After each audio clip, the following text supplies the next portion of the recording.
We'll call the meeting to order. My apologies to the witnesses. What we're discussing is due to the votes tonight. At least the last two panels, we will try and cut them back to 45 minutes. We'll see what we do with the second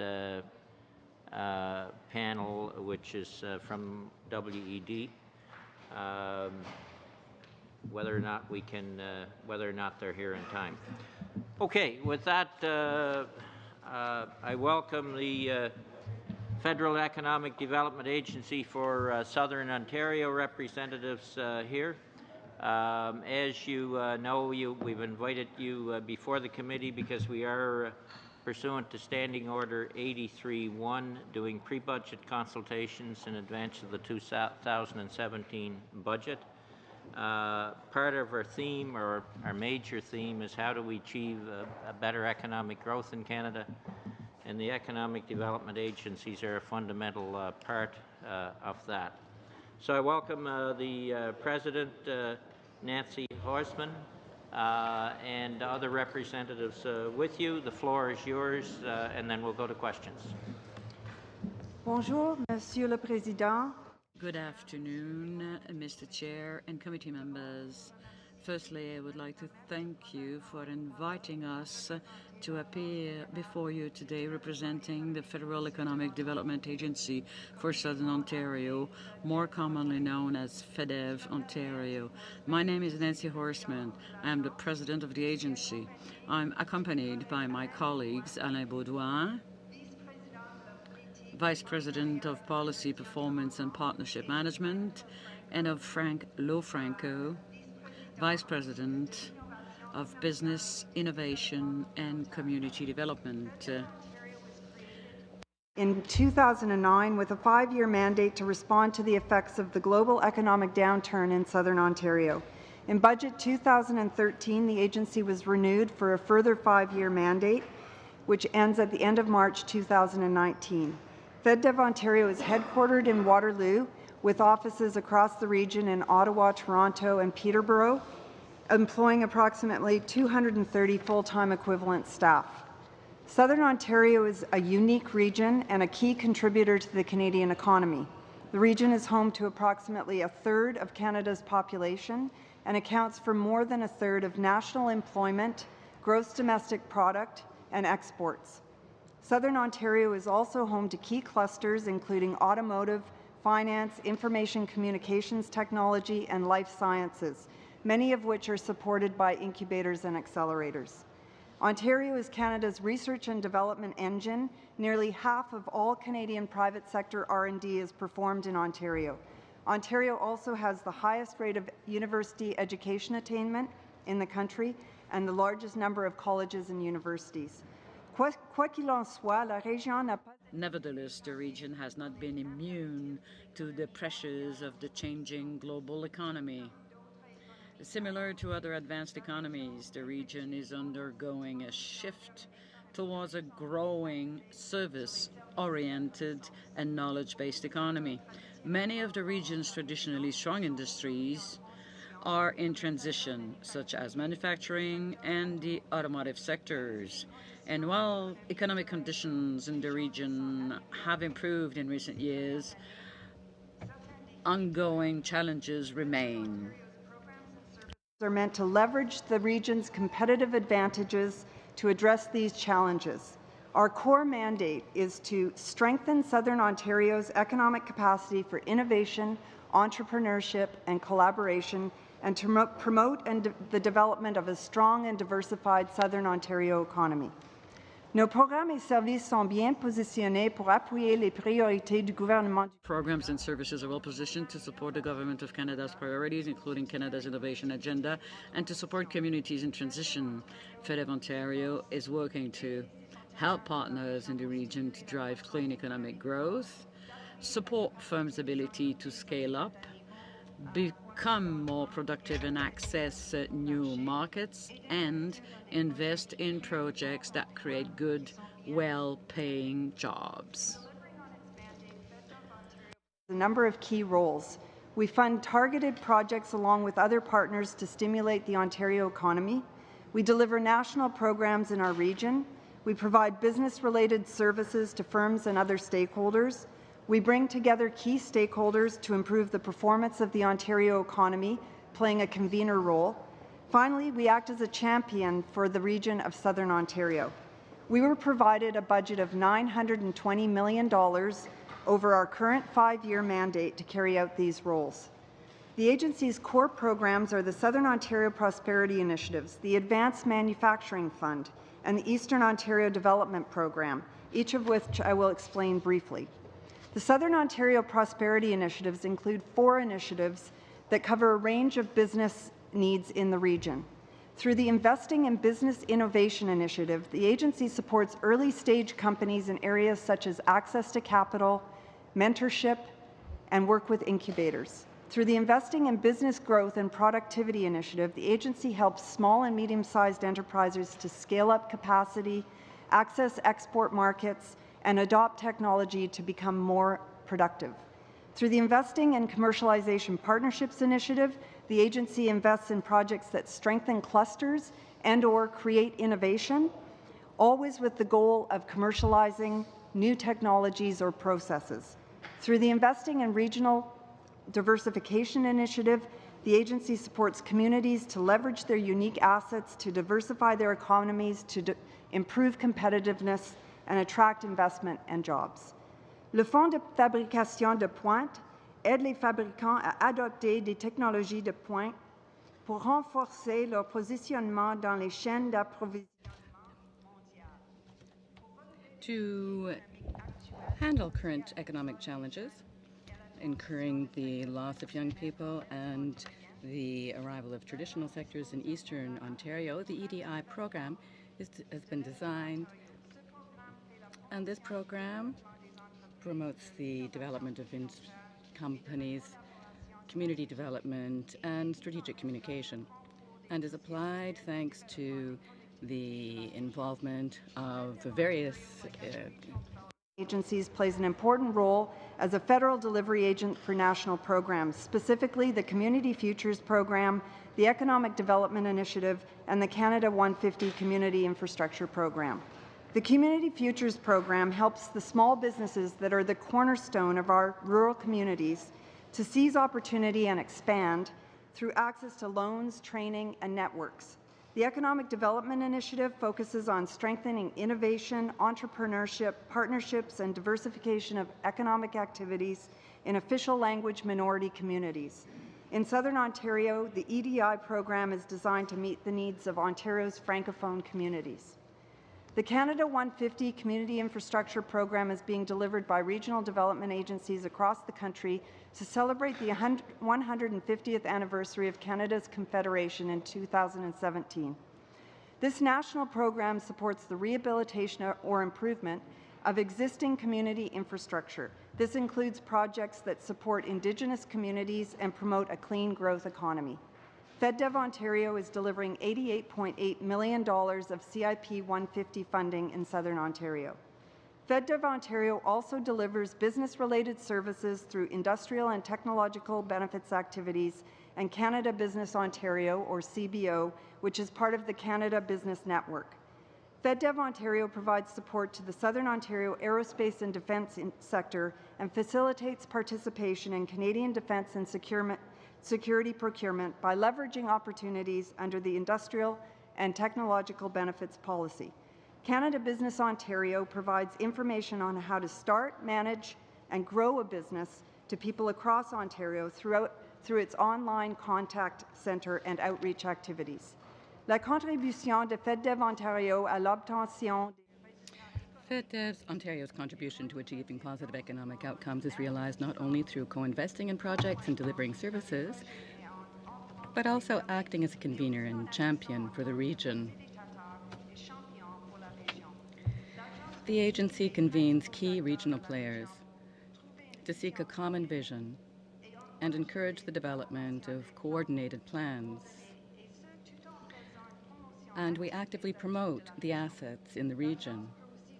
The agency also provides regional intelligence by playing a role as the bridge to and from Ottawa. In August 2009, FedDev Ontario has committed more than $1.6 billion, which is estimated to have resulted in more than $2.4 billion in additional leveraged funds. This includes more than 325 projects with small and medium-sized enterprises, more than 50 projects with incubators and accelerators, and more than 200 projects with manufacturers. And that's just our direct investments. We also do investments through third-party delivery with the Canada Manufacturers and Exporters and the Yves Landry Foundation.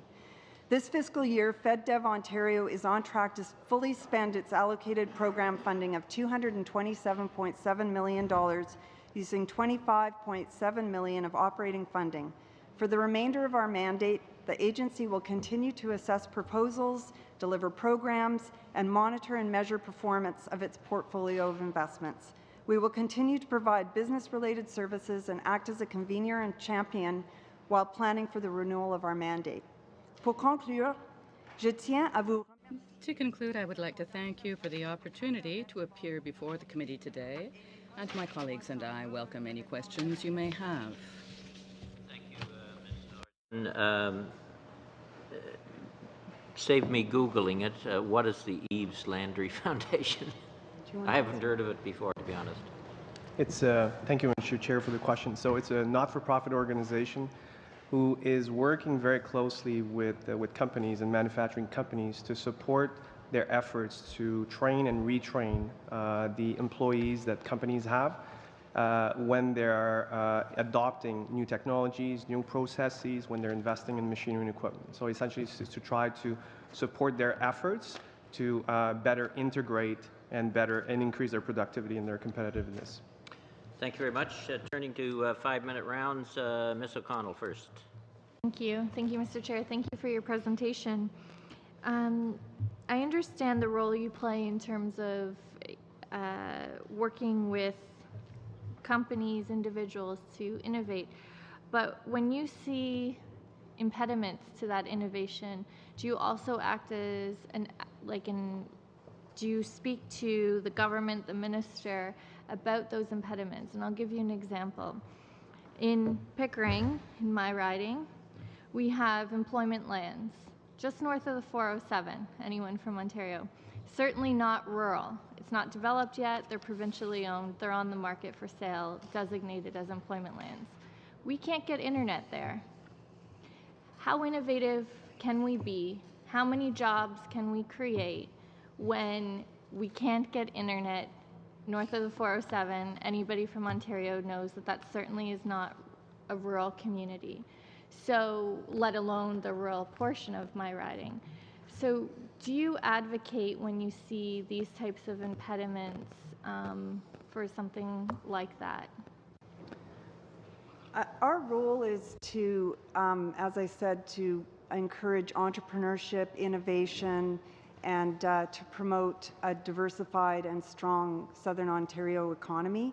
And our focus is really on, in terms of our programming, on innovation, increasing productivity of companies, helping companies to scale up, building and strengthening clusters or areas of innovation, creating and convening collaborations or partnerships among universities, research institutions, and business, and creating those knowledge spillovers and those benefits that come from the collaborations. And so we do keep in very close contact with the Minister and the Minister's office on what's going on with our programming in the area and what's going on in the region. And our efforts are very much project-based. So we would help companies that were undertaking to, for example, expand a plant or to get a new product to market or to commercialize a new idea. And in regards to priorities on diversification, do you have priorities in the field of agriculture for Ontario? And specifically, do you cut out any portion of your budget for projects or for opportunities for agriculture, because again, in the area that I am from, many farmers, it is much more lucrative for them to sell their land to developers for home ownership in the GTA or home development in the GTA rather than farm it, especially when some of these lands, you know, again, it's passing through generations, and what support is there when farmers or their families who want to take it on, maybe they need new equipment, and instead of investing in that equipment, they decide just to sell the land, in many cases for millions of dollars. But if there's something available to encourage them and to help and support them expand their operation, that might be the difference and from losing that land forever. Mm-hmm. We do have a role in terms of regional diversification. We actually have a program called Investing in Regional Diversification, which would be much more focused again on projects that are brought forward to us by potential recipients that would have to do with you know, creating innovation, creating productivity. With business supports, like they have an investment fund that they can use to lend to businesses in the region, as well as provide other business supports like mentorship and networking and that kind of thing.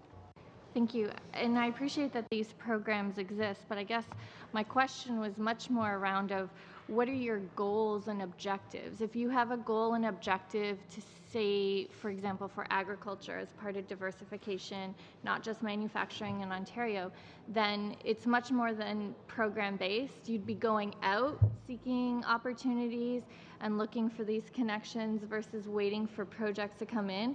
Frankly, farmers probably don't think about FedDev and what opportunities exist there. That's not the natural connection. So I guess I'm more looking for, and perhaps you can provide it to us later because I'm sure I'm almost out of time, but what are those tangible results in terms of goals and strategies instead of waiting for project-based applications? Go ahead. Okay, Short answer, if you could, Nancy. I was just going to add that FedDev Ontario is one of many sort of players that are in the region. There's the Ontario government. There's also a number of federal players that support the region as well as the entire country, but our interest is in Southern Ontario. So there's the Business Development Corporation, the Export Development Corporation, there's Innovation and Science and Economic Development. So there are many other players, and I think you've mentioned where do people go to find out what programs are available, and I think that is an issue that we're all trying to grapple with. Is we have something called the Canada Business Office where Canadians that are interested in starting a business or that need help with their business can go, and there's a pathfinding service available to them through that service, to not just with federal programming, but also Ontario programming. Thank you, Ms. Horstman. Ms. Wright, 5 minutes. Thank you very much. I'm wondering if you're able to tell me how many applications you think you receive in a year for various programs. What's the ballpark? Because the answer that I'm looking for is I'd like to know what your percentage of approval is based upon the total number of applications that come in. Okay, I know that we've had, just in terms of the Canada 150 program, we had over 1,000 in the first intake and over 1,000 applications in the second. And in the first intake, 380 of the projects were funded. Now, some of those applications were not necessarily eligible, right? But we don't have a number with us, but that's certainly something that we could follow up on and provide to the committee. Yeah. Suffice it, I mean, there's much more demand than there is than what we are able to fund. So I'll tell you why I'm asking, and it's not about your entity, it's about what's happening on the outside. I'm going to bring it to your attention. I'd like for you to tell me if you know anything about this situation in Ontario. But there is a company that's situated in Cambridge, Ontario, that is called MentorWorks. And MentorWorks advertises on its website that it can help companies obtain Canadian government funding and have a 95% rate of success. 95% rate. Now, you just told me that these guys get 30%. They say in their website that they're able to do this in part because they have close relationships with funding body representatives. And finally, it's a former FedDev Ontario employee from 3 years ago who is the business development executive there. So can you tell me what safeguards you have in place to ensure that we don't have a situation where companies can sell close relationships with a federal funding authority and brag that they have a 95% rate of success? Yeah, I actually was not aware of, you called it MentorWorks? MentorWorks, yeah. Yeah, I mean, when we have a funding relationship with even an applicant, before, it can sometimes even be before the application is finalized, we are working closely with those recipients. And we're not working through a third party, and I can absolutely say that. We are working with the recipients themselves. We spend a lot of time making sure that on our website are the terms and conditions and the application guidelines are very clear and transparent, and we try to keep them as simple as possible so that applicants don't need help to do that. And if they do want help, they can come to us. We have program officers that are available and that do work with the potential recipients. Okay. I mean, it is of concern, obviously, because that's to say that they have a 95% success rate. They're marketing themselves as the way in which to obtain funding from FedDev, specifically because they're located in Cambridge, which is right next to Waterloo, and the people that work there live in Waterloo and Guelph. And I would give it to you for consideration. You have notice of it. It is a website that's live, and I would hate to see a situation where Canadian businesses are being set up in order to ensure that their clients get greater access than anybody else and a paid service. So as long as you're aware of it, that you're putting in place what you need to do. And as well, I would note once again, it's a former FedDev Ontario employee advertising they're a former FedDev Ontario employee, bragging about close relationships with funding body representatives. This is a real issue, and you really have to look into this and get a handle on it. That's it for me. That's noted. Thank you very much. Mr. Caron, 5 minutes. Oui. Merci beaucoup. Merci pour votre présentation. Thank you very much, and thank you for your presentation. I have consulted the plans and priorities before the presentations, and looking at that for FedDev, I'm wondering how you deal with the changes to the budgets that have been given you. Let's consider the various elements for technological innovation. 2013, 2014, there were spendings of about 56 million at the budget, down to by 10 million for the following year, 15-16, and then up to around 70 for 2015-2016, and then 81 million. So these are considerable shifts in the budget for technological innovation. Also, some changes for community economic development, that budget, which is largely due to the BIC 150 program, BIC 150. So how do you manage with these shifts? How does FedDev really deal with the ups and downs of this budgeting? Thank you for the question, Mr. Chair. The budget shifts that you've mentioned, let me offer the following explanation. This is the funding that the agency received, and the President in her opening comments mentioned that we are now halfway into our second five-year mandate.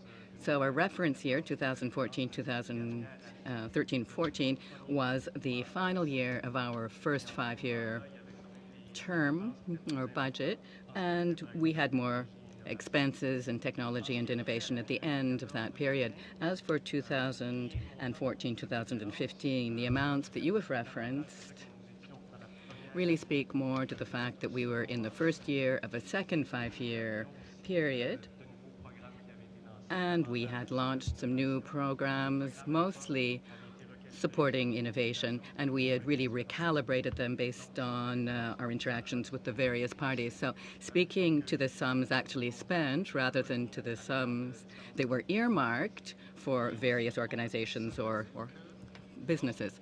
So tell me if I'm wrong. When you go from one mandate period to another, a large part of the agency's mandate really starts out at zero again. There's not much overlap between the contributions for projects from a past mandate over to the next mandate. Is that right? Thank you for your question. In this case, the facts show that most of our programs had changed in the first 5-year time period. We had a lot of programming focusing on prosperity, supporting prosperity and growth, but based on our consultations during the second 5-year period, we shifted a lot of our aim. So we kind of reset, and we called for new proposals from the interested parties so that they might apply based on our new objectives, which were different from what we had in the past 5-year period. Let me add, please, we have had only 2 5-year terms so far to work with. So yes, there's a difference between the two, but we don't know quite how things will go for the third. If you consider the figures in the years after the 14-15 year, you will see that they're more stable, not as changeable.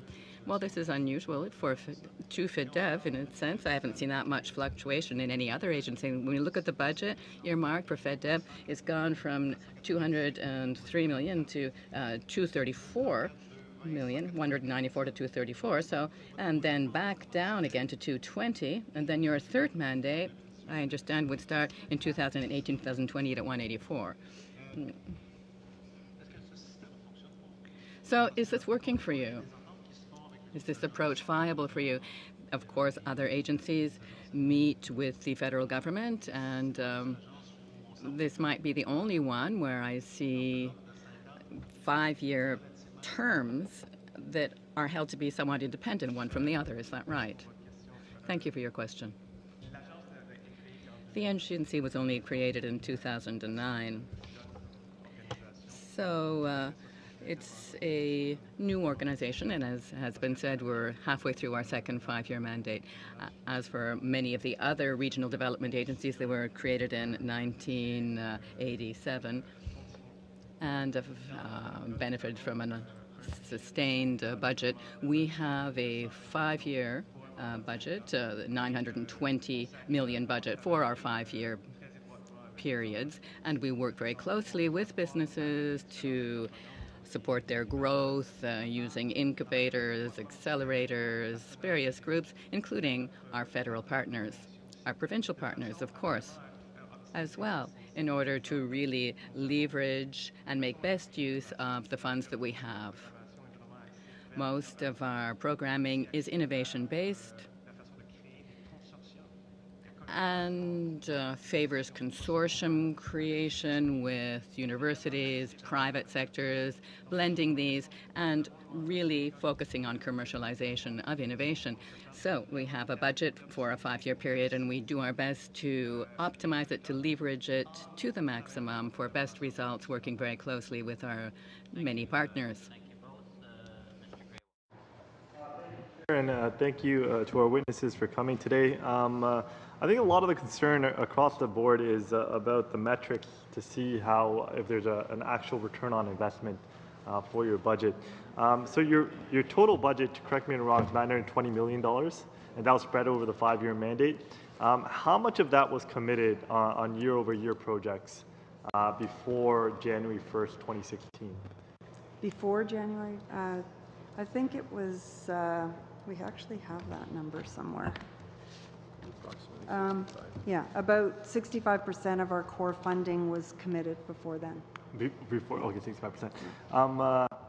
What percentage of the budget, I mean, the breakdown by industry, so how much is manufacturing, auto manufacturing, and at the same time, the same question would be, what's the percentage breakdown between large companies and small and medium enterprises?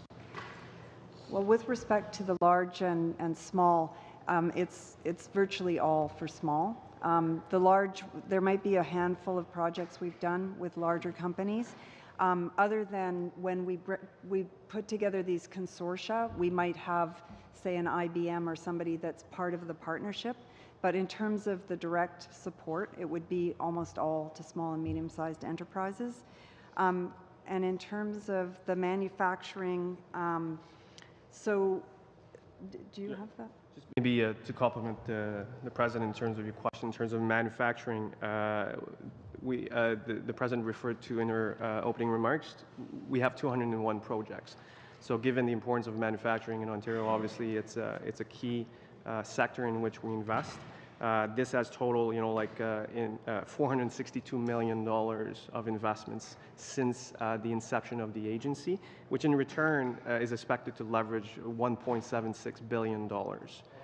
But to your question in terms of the various sectors, is that there are other sectors that we support as well. It could be agri-food, it could be life sciences, depending as to the various companies or the various consortia who come to us. We work with them, and what we're trying to do is to work with the firms in order to support their ability to scale up and grow.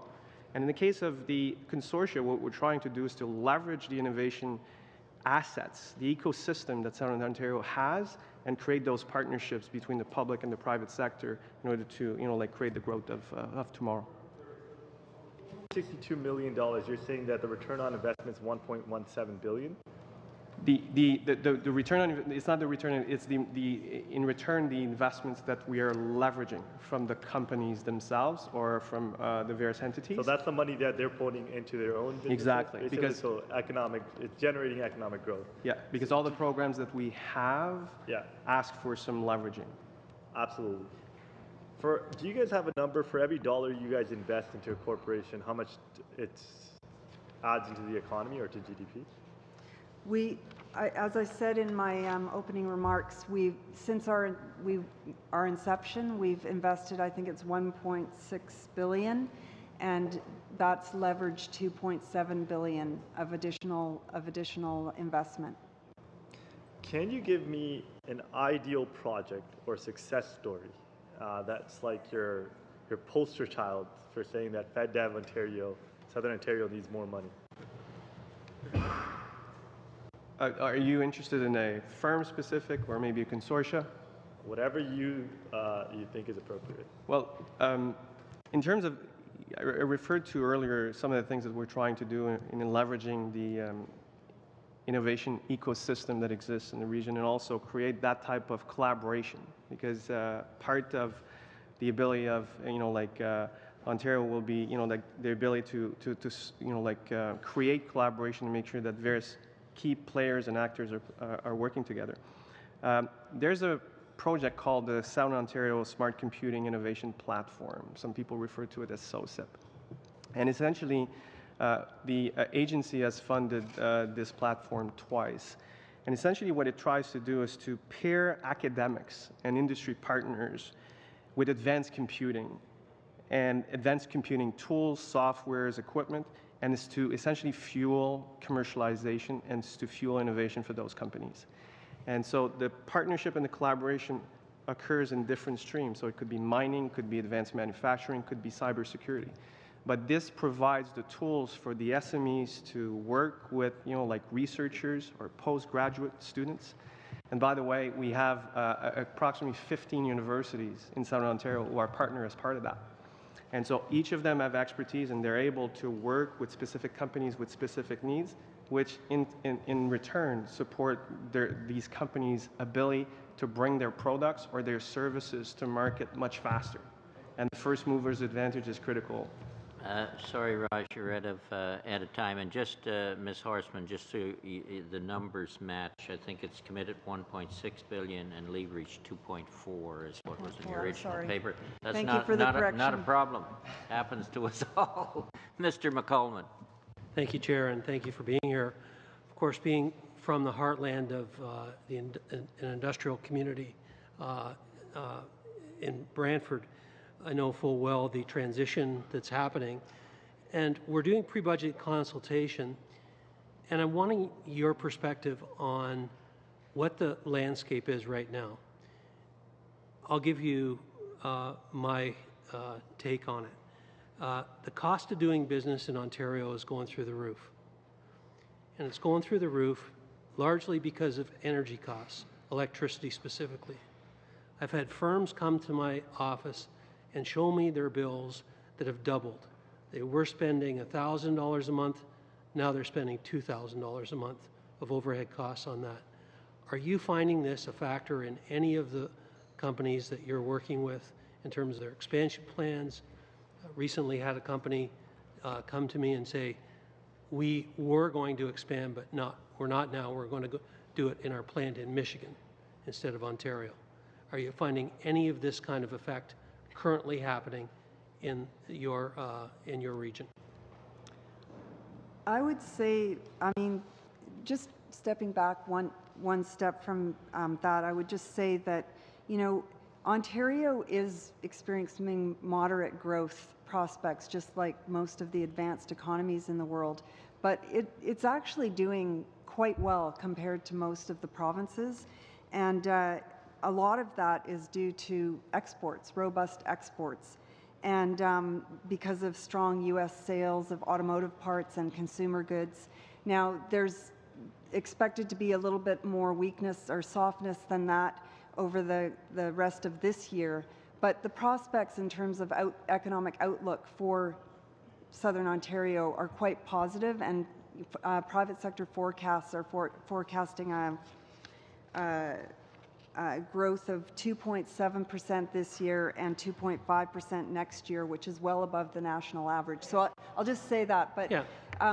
To your more specific question, we've seen several instances at FedDev Ontario of the opposite, where we've been dealing with applicants where they're deciding between Canada and the U.S. or Canada and other jurisdictions, where they've decided to stay in Canada. Obviously, the cost of electricity is, you know, it's a cost of doing business, and when it's rising, that's difficult for businesses. But having said that, I feel that, you know, what we're seeing in Ontario is, relatively speaking, quite positive. You know what? I'm glad you're saying that, actually, because perhaps my information is anecdotal, and you have a broader sense and picture of that. Because, as you know, the reason why they were 5-year mandates is because we really don't want you to exist in Southern Ontario. That is our reality. This agency came into being because of the huge downturn in 2007, 2008. Now, going forward, it's not criticizing your work. Let's put it in context. It's not criticizing your work. It's to say Southern Ontario, if working well, does not need the government to be involved in helping businesses fund their projects and move forward and create the growth rates. Although you've done great work in my community, great work in other locations, I'll give you that. But that's great news, because it would lead one to think in the future, perhaps we don't need to renew another 5-year mandate. I would just say that, as in my opening remarks, that Ontario is not immune to the globalization trends and the trend towards a knowledge-based economy, a service-based economy, and the restructuring that's happening in some of the traditional sectors like manufacturing and automobiles. It's not immune to that. And, you know, the same kinds of need for prosperity, innovation, increasing exports, scaling up firms exists across the country, including... My time's running out, so I'm sorry to interrupt. Southern Ontario. I don't want to be rude, but one last question I do want to fit in, and that is, in the event that the Energy East pipeline were to be approved, what would the effect that you would see for that in businesses in your region? So my understanding is that for the large part, the existing pipeline conversion is proposed, and construction for the new line is in Ontario is largely going to be only in the very eastern part of the country. And so, although I also understand the exact pipeline route, it won't be finalized until TransCanada has assessed and incorporated input from numerous stakeholders. And so there will be a positive impact for Ontario if it goes forward. But in terms of the new construction jobs, they will be more limited than, say, in Quebec. Thank you, Ms. Horstman and Phil. Mr. Sabero. Thank you, Mr. Chair.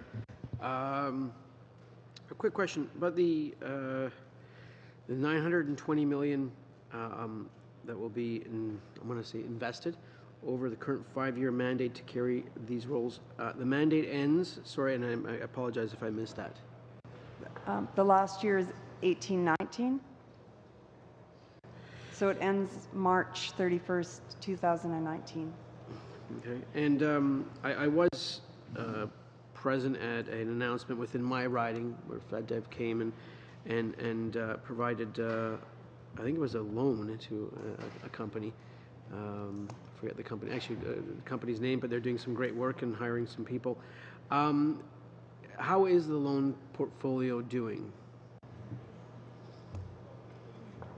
How is it performing, I should say? Yes. So just by way of background, the way that our funding works is that if it's a funding to a business, it's called a repayable contribution, which is like a zero-interest loan, except it's based on meeting key milestones of a project. And so receipts are submitted, and the company is reimbursed.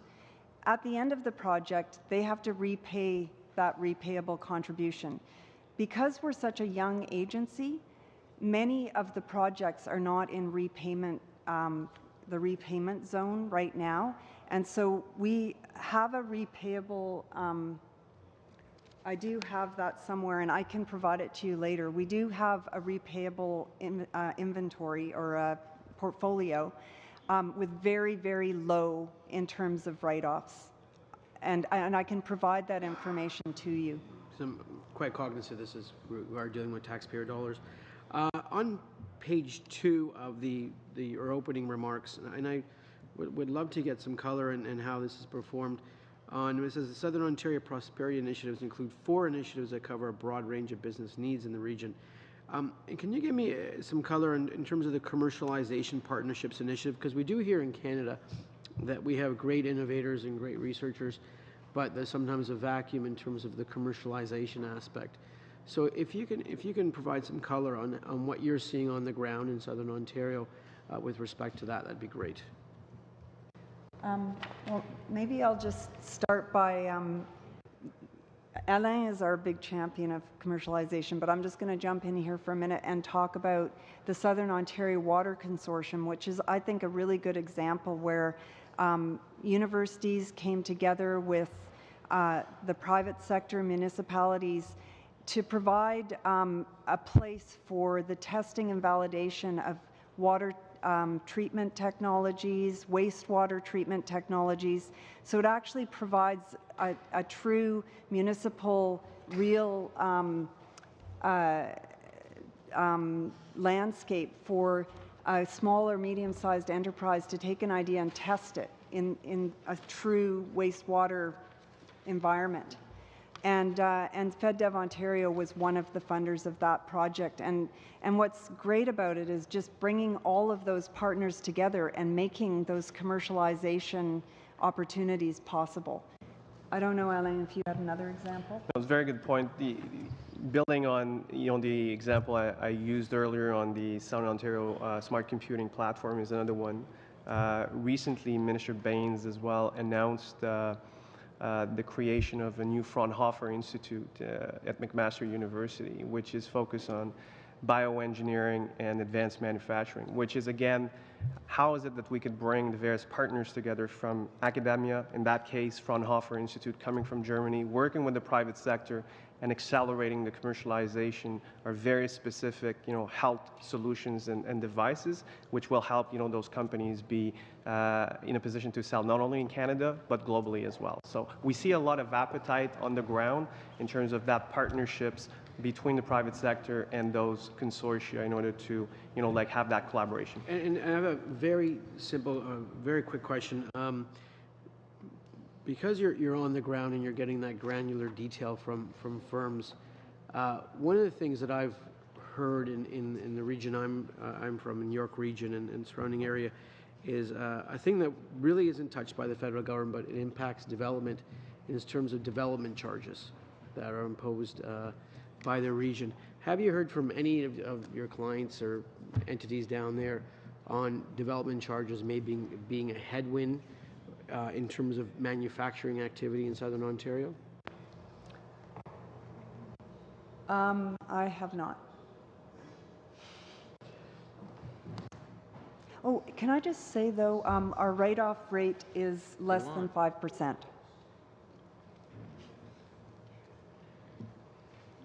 Sorry, two conversations going on here, and I'm in one.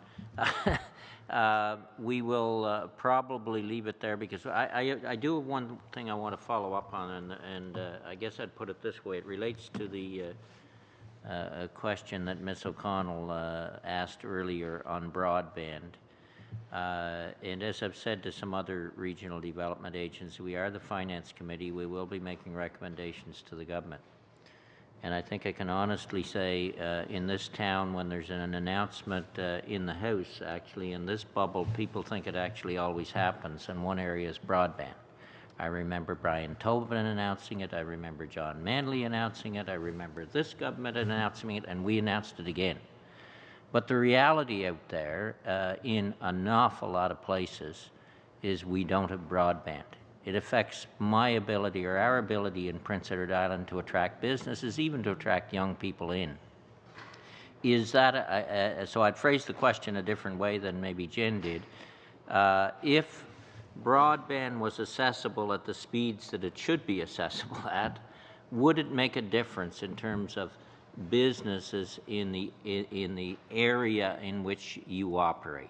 How critical is broadband in order to attract business, not only just into your area, but as we compete against the rest of the world? I'm hearing that broadband is an issue in some parts of the Southern Ontario catchment area that we operate in. For many parts of it, it's not. And we have heard about the issues around broadband, and the government has consulted on the innovation agenda and will be coming forward with ideas and proposals in the budget. Okay, we'll leave it at that. Thank you very much for your presentation and your forthrightness in answering questions, and we will suspend for a few minutes for the next group. Thank you very much.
Could we come to order, please? We're on a bit of a deadline. Okay.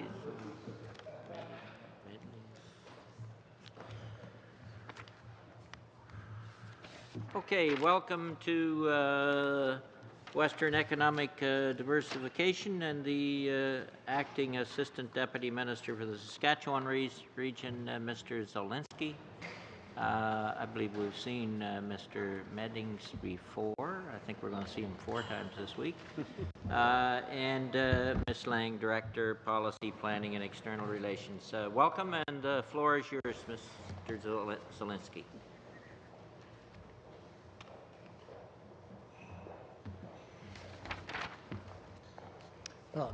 Thank you, Mr. Chairman. Pleasure to be here today.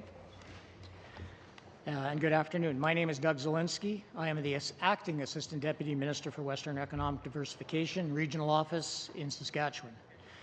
My colleague James Meddings, to my right, is our ADM Policy and Strategic Direction. Rhonda Lang, Director Policy, Planning and External Relations, Saskatchewan Region on my left. I will speak to the economic conditions in Saskatchewan, excuse me, but I should first note that Western Economic Diversification Canada, or WD, has a strong presence in Saskatchewan and close ties with provincial counterparts, Saskatchewan's businesses, community, Indigenous organizations, and other stakeholders. This supports the Department's role in providing regional intelligence and strategic advice, convening regional stakeholders, and supporting regionally sensitive economic development. A bit about Saskatchewan. Saskatchewan has a total population of 1.14 million. The population is young and has been growing since 2007. reversing a decade-long decline and breaking away from relatively flat population growth since the 1930s. Saskatchewan has a large Indigenous community. As of the last census count in 2011, 15.6% of Saskatchewan's population was Indigenous.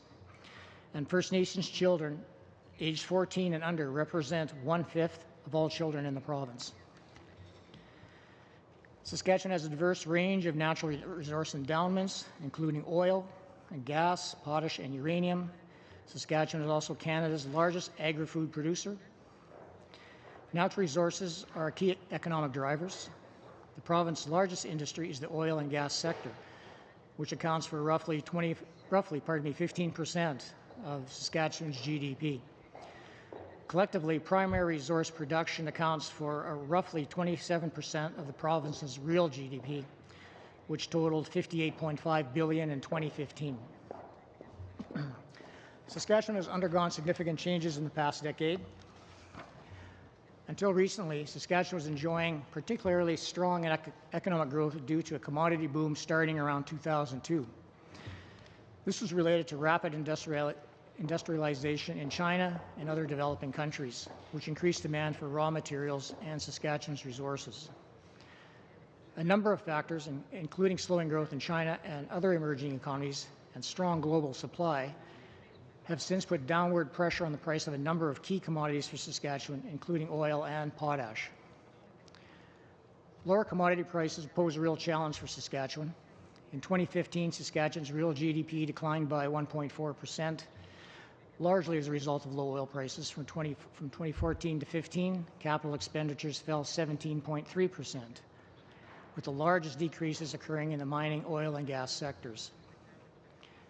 Compared to 2 years ago, there are fewer than half as many drilling rigs active in the province, 27 compared to 68 in 2014. And strong supply has resulted in hundreds of layoffs in the mining sector, where prices are down from pre-recession highs. Saskatchewan's unemployment rate was currently 6.3%, compared to 7% for Canada as a whole. While Saskatchewan's unemployment rate remains relatively low, it has increased substantially over the course of 2015 and 2016, from just 3.8% in 2014, largely as a result of low crude oil prices. As of August, there are 42,000 unemployed individuals in the province, compared to 31,000 at the same time 2 years ago. Due to continued low oil prices, growth is expected to be constrained in 2016. However, Saskatchewan's diverse resort portfolio has helped to limit the impact of oil prices in the province's economy somewhat, and Saskatchewan is expected to experience the shortest and least severe recession among the oil-producing provinces. Saskatchewan is heavily reliant on exports, and access to markets is critical to Saskatchewan's well-being. In 2015, Saskatchewan's merchandise exports totaled $32.6 billion. On a per capita basis, Saskatchewan has the largest exports among all provinces, with nearly $29,000 in exports for every Saskatchewan resident in 2015. The United States accounts for the majority of Saskatchewan's merchandise exports, but exports to developing markets, including China and India, are growing in importance. Between 2005 and 2015, Canada and India's share of Saskatchewan's exports more than doubled. Collectively, these two countries received 16% of Saskatchewan's exported goods in 2015. Reflecting the importance of natural resources, Saskatchewan's exports are dominated by commodities. The province's top export products are crude petroleum oils, potash, canola seeds, lentils, wheat, peas, and uranium. Together, these accounted for roughly 3/4 of total merchandise exports in 2015. Saskatchewan's exports have been supported by advancements in Saskatchewan's traditional sectors, such as the adoption of advanced farming techniques and the development of new crop varieties. For example, Saskatchewan is now a key producer of pulse crops, which have become important exports and cash crops. In 2015, lentils and dry peas accounted for 23.9% of all crop cash receipts in the province. Saskatchewan is also a leader in innovative sectors related to its traditional resource strengths. The province is home to a vibrant agricultural biotechnology cluster with expertise in crop development, vaccines, and the development of new bioproducts. This cluster helps to position Saskatchewan producers to address growing global demand for food and other products, such as bioenergy. Saskatchewan also boasts a highly innovative energy cluster and is a leader in enhanced oil recovery and carbon capture and storage, helping to increase production and lower costs for producers. In the agricultural sector, Saskatchewan has translated its traditional strengths and expertise into value-added manufacturing, including food processing and agricultural equipment manufacturing. Saskatchewan is also establishing leadership in other emerging sectors, such as nuclear science, creating conditions for the province to capture more of the uranium value chain and to capitalize on opportunities related to medicine and power generation. Saskatchewan faces a number of economic challenges. Saskatchewan's economic reliance on natural resource development exposes the province to economic downturns and commodity price volatility or boom and bust cycles. Saskatchewan exporters are highly dependent on the U.S. market despite growing in developing markets. Saskatchewan innovators face challenges assessing the capital they need to get their ideas to market, and Saskatchewan has low levels of research and development compared to competing jurisdictions. Saskatchewan's Indigenous population is highly entrepreneurial, and private investment in Indigenous economic growth in Saskatchewan is increasing. However, there are significant socioeconomic gaps between Saskatchewan's Indigenous and non-Indigenous residents. Closing these gaps is critical both to the well-being of Saskatchewan Indigenous residents and to the province's overall future economic prosperity. WD's programs and activities are well aligned with the challenges and opportunities facing Saskatchewan. Through the Western Diversification Program and the Western Innovation Initiative, WD makes strategic investments to grow and diversify Saskatchewan's economy. Through its support for the Western Canada Business Service Network, WD also provides access to services and capital which helps small and medium-sized enterprises to innovate, grow, and create jobs. It is important that Saskatchewan's firms are able to compete internationally and that they continue to increase their penetration of global markets. Through its investments, WD helps Western Canadians, small and medium-sized enterprises, build their capacity to engage in international business opportunities and to engage in emerging markets. WD also raises awareness of Saskatchewan and Western Canada's key strengths and sectors in international markets to promote trade and attract foreign investment in the region. Improving access to capital and increasing investment in research and development can help to support innovation and increase value-added production in the province. WD's investments support the development and commercialization of key innovative products and processes, and the department has helped to grow key emerging sectors in Saskatchewan, including biotechnology and value-added food processing. Improving economic outcomes for Saskatchewan's Indigenous population can help to improve economic output as well as provide broader community and societal benefits in the province. WD support for Indigenous skills and training and economic growth can help to increase Indigenous labour market participation and improve living standards in Saskatchewan. We are proud of our role in Saskatchewan and will continue to work with key partners in the province to help Saskatchewan seize economic opportunities and increase prosperity in the province. Thank you. Thank you very much, Mr. Zelensky. I will admit I have a soft spot for Saskatchewan. I don't think there's anywhere I haven't been in that province. Probably places you haven't been, like I've been in Elbow and Eyebrow, places that probably don't even exist now. Mr. McKinnon for 5 minutes. Thank you, Mr. Chairman. Mr. Zelensky, Mr. Meddings, Ms. Lang, thank you for coming here today. We've had and continue to have very interesting presentations from regional development agencies across the country. And as I'm sure you were informed, we're in a pre-budget process where I think it's no secret that one of the things we're trying to get a handle on is how people see growth and innovation emerging from all of the regions of Canada, and how we best leverage our strengths and create new strengths, in fact, across the country. Your presentation had a very interesting overview of the Saskatchewan economy. And certainly, I think it's fair to say Saskatchewan has been on a bit of a run over the past decade or so, and largely driven by commodity, high commodity prices. However, not unlike Alberta and some other energy-producing provinces, Newfoundland and Labrador. It's not immune to those kinds of shocks. I know potash prices have been lagging somewhat based on competitor activity, among other things, around the world. And food is, one of those very volatile and obviously also cyclical things. So I guess where I'd like to start is, where do you see diversification coming in the Saskatchewan economy? Where do you intend to place your emphasis in terms of programming dollars, in terms of your planning and strategies? How do we squeeze more growth out of an economy that, by your own description, is highly exposed to the vagaries of commodity pricing? Great. Well, thank you. Thank you for that question. First off, I'll note that Saskatchewan does see itself diversifying its economy based on traditional strengths that already exist in the natural resource base. First, I would note agriculture. There's a significant chunks of infrastructure now in place in Saskatchewan, particularly around the University of Saskatchewan. You have Canada's largest investment in a science instrument at the Canadian Light Source. You have VIDO, Vaccine Infectious Diseases Organization, VIDO Intervac. You now also have the Global Institute of Food Security.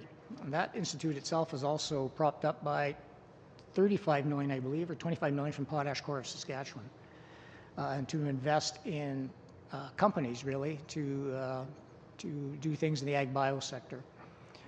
You have organizations like AgWest Bio present, promoting the biotech sector across the world globally, and WD has been a supporter of AgWest Bio. So the province has also recognized agriculture as a key sector for which it's going to be supportive of. In fact, they sort of refer to their food, fuel, and fertilizer trifecta as to where they're going to play. But certainly that's one area. There is also, just in resource extraction, there is beginning to be a sort of recognition that there is value in the development of extraction resources through enhanced oil recovery methods, reducing costs. Water reclamation around drilling or mining sites is key. Recently, WD supported a mine cover facility whereby they're testing how to reclaim old mine sites. That is another cost savings piece for the mining industry in itself. So there are a number of initiatives like that. I could probably provide a pretty strong list, but certainly there are things that are occurring in recognition that the commodity cycle needs to be broken. We have 5-minute segments here, so I'm going to give you two topics and ask you to comment on both, and I think that'll probably eat up all of my time. 5 minutes between you and the person that answers, so you've got 40 seconds left. Yeah, exactly. So the two topics are carbon capture and storage and the possibilities of commercializing same, number one, and consolidation in the potash sector, which is obviously looming for reasons of merger and acquisition activity. So can you comment on those two things? I'll try to do the best I can. Carbon capture and storage, of course, is a huge $1.5 billion plant or expenditure investment at Boundary Dam 3. It has initially ran into some technical glitches, but things are progressing at a much better pace right now, and things look a lot more promising. I will add that whether or not that particular technology will be expanded and moved outside of the province and for commercialization purposes remains to be seen yet. The IP is actually not owned by SaskPower. So their sales plan, I think it's General Electric or somebody like that, some massive engineering firm. But they do point to the fact that China is going to continue to burn coal for a long time, and they're very interested in that type of technology. With respect to potash, I'm only seeing what I'm hearing in the news is that there are good things and bad things about this. I think farm producers are concerned only in terms of they have less competition in terms of where they're going to buy their nutrients from and their fertilizer from. However, the the rest of the province sees this as a positive move. The head office would remain in Saskatoon for the merged organization if it were to occur. So presently, that particular merger is viewed as a very positive thing and absolutely necessary in light of the new potash world we're in. I'll cut you there, Mr. Zielinski. Mr. Leipert, 5 minutes. Thank you. And Mr. Meddings was here to hear my rant yesterday about the optimism that you have for Alberta. And I guess I'm from Alberta, not from Saskatchewan, but an awful lot of the problems that I think potentially face Alberta also face Saskatchewan.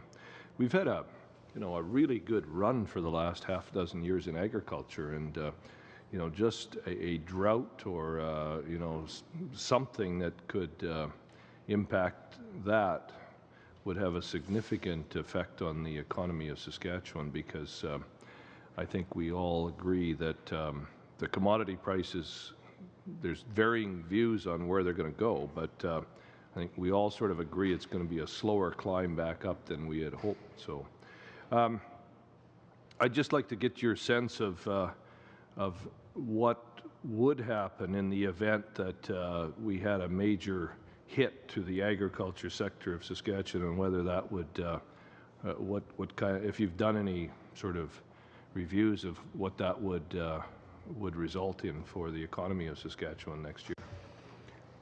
Well, a hit to the agricultural economy in terms of crop failure, say, I guess what you're thinking about, in conjunction with the low commodity prices that are around right at this point in time, obviously would be a blow to the provincial economy. The province right now is counting on fairly decent farm cash receipts to make up for the losses in other areas like oil and gas, and because they're not going to make it up in uranium or potash or anywhere else for that matter, although there are some bright spots in some other minerals like gold and zinc, rare earth metals, and now they're talking about a potential new diamond mine is back. So there's some tiny bright spots, and whether that signals some help, I don't know. But in terms of agriculture, about a third of the crops now in agriculture are lentils and peas and pulses and such. They are able to, I guess, withstand some of the vagaries of the weather and still produce some type of a crop. But nonetheless, a bad crop year would not be good at this particular point in time. No, there's no doubt. And so that's one of the reasons why here in Saskatchewan, I'm not here in Saskatchewan, over there in Saskatchewan, they were thinking on a bumper crop was on its way, and weather has tempered it a bit, but nonetheless, they're still hopeful. What about infrastructure? I think Saskatchewan is, there's probably lots of opportunities for infrastructure in Saskatchewan. What would some of those opportunities be that you would see? Because if the federal government wanted to inject money to create jobs in Saskatchewan, that seems to be one of the ways to do it. What might a couple of those opportunities be? Well, there would be, Saskatchewan's exports pretty well everything it makes or grows, 86%. So a system that allows product, whatever that may be, to leave the province in a hurry and get to market quick is vastly important. So highway systems that are perfect, especially the ones that account for the heavy traffic. Rail systems that will allow for not only agricultural products, but actual oil products to move, because that's where they're moving right now, are key. And the other piece I would see is the greater infrastructure in the north. There are not a lot of roads in the north to allow access, even if it's just simple things like getting up there to fish. Everything's fly-in. So, yeah, rail, roads, and roads in the north. I'm good. Okay, Mr. Caron. Merci beaucoup. Thank you very much. I will try to keep my questions short. Please tell me, and I've asked this question. Oh, I'll wait a moment. Yes, I've asked this question of your Albertan colleagues. What role did the Western Economic Diversification Agency play in agriculture after the Canadian Wheat Commission finished its work? There was a transition period, and how was Saskatchewan adapted to this new situation after the Wheat Board left the scene? And what has the WED's role been? And how have you contributed to the shift? And perhaps if you have anything to say about the current situation compared to the prior situation, that would be really helpful. Okay. With the change in the Canadian Wheat Board, WD did not play an active role in what occurred there. And in my position, I did not actually see anything that would have, say, project applications to us from any sort of producer associations, anywhere that may have helped buffer the changes. We didn't see any sort of applications. What I can say is, based on only on our role on the ground as a Pathfinder convener, gatherer of a regional intelligence, that a couple of things. And it's actually in the news. You'll see this in the news occasionally. The smaller producers seem to be struggling a bit with the disappearance of the Wheat Board. They're not, say, maybe have the capacity to do some of the marketing. Larger producers are quite thrilled with the changes. I guess the other piece is that despite the Wheat Board disappearing, we have seen that crop exports have grown significantly in Saskatchewan recently, and that's including the years following the end of the single buyer status piece. Partly is because, I suppose, based on our knowledge, is that farmers are gaining significant experience and expertise in marketing their own crops now as time goes on, and are achieving success in the absence of that single desk position. And the other thing that's occurring is the crops that are outside of the Wheat Board's authority and that are highly successful in Saskatchewan now. The ones I just mentioned earlier, like canola, lentils, peas, they weren't part of the Canadian Wheat Board mandate, and that's clear. I think I said 27.3% of crop ag production in Saskatchewan now. So that piece was beyond the CWB. I'll change domains, and I actually want to refer back to something you said in your presentation. Saskatchewan innovators face challenges accessing the capital they need to get their ideas to market. Saskatchewan has low levels of research and development compared to competing jurisdictions.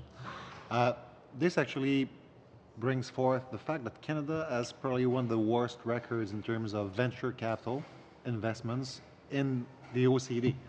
And basically, Quebec is bringing Canada a bit higher than it would be, but we're way behind, and we don't seem to find the solution for accessing venture capital, and we don't seem to find a solution for research and development. You seem to be in a good position to actually assess the problems that we can see in Saskatchewan, and maybe your assessment would actually help us find a more pan-Canadian, I won't say solution, but at least a path to a solution in this regard. Great. I wish I could solve that for you, because I wouldn't be here. I would be sitting with Bill Gates or Steve Jobs or whoever in a different position. But business expenditures in research and development in Canada are low, period, internationally. They're even worse in Alberta and Saskatchewan. BIRD in my province or Alberta is extremely low. There's been a recognition of that for a long period of time. And different types of programs have been put in place to try to accelerate business expenditures on research and development. Recently, WIN, a WD program, we've decided to get back into the game of funding private sector businesses. It's a new program, in the hope that maybe we could, spur some of that. It is difficult. In Saskatchewan, there is no lack of supply of ideas coming out of the institutes that are there, the research organizations, no problem. Just there's no receptor capacity. The companies don't exist to pick up the ideas, to run with them. The money doesn't exist to help them. In Saskatchewan, we have 4 VCs, 4 venture capitalists. That's it. Even some of the highly entrepreneurial companies in Saskatchewan have to seek outside of the province to grow their businesses. I'll come up with something next year, and I'll be rich, and I'll let you know. Thank you, Mr. Crom, Mr. Zielinski. Before I go to Robert on that question, because I had it later, we do know there's lots of factors affecting the ability for regional development agencies to achieve greater economic growth. But on that very question, is there anything, and if there is, what areas can the federal government pursue to either help with venture capital, or what other policies or programs are needed that could help you achieve your goals as an RDA?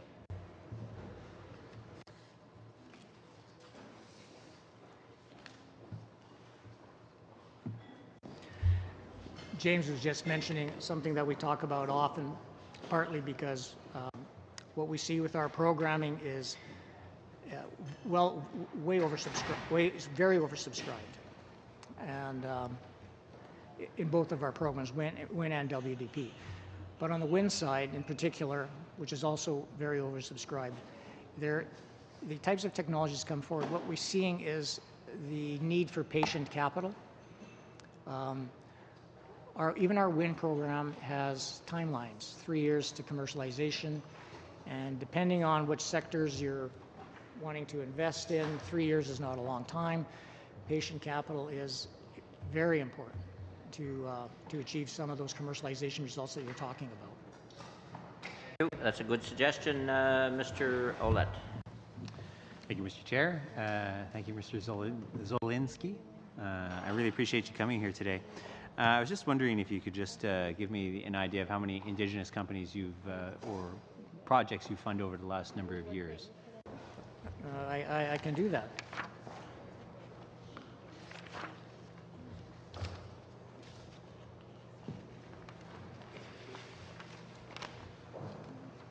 Is that the actual? Here we are. Okay, so in 15-16, WD supported 12 CFs in Saskatchewan reported, serving 415 Indigenous clients out of 3,444 total clients served. In total, 101 loans supporting Aboriginal economic development were issued by these 12 Saskatchewan CFs.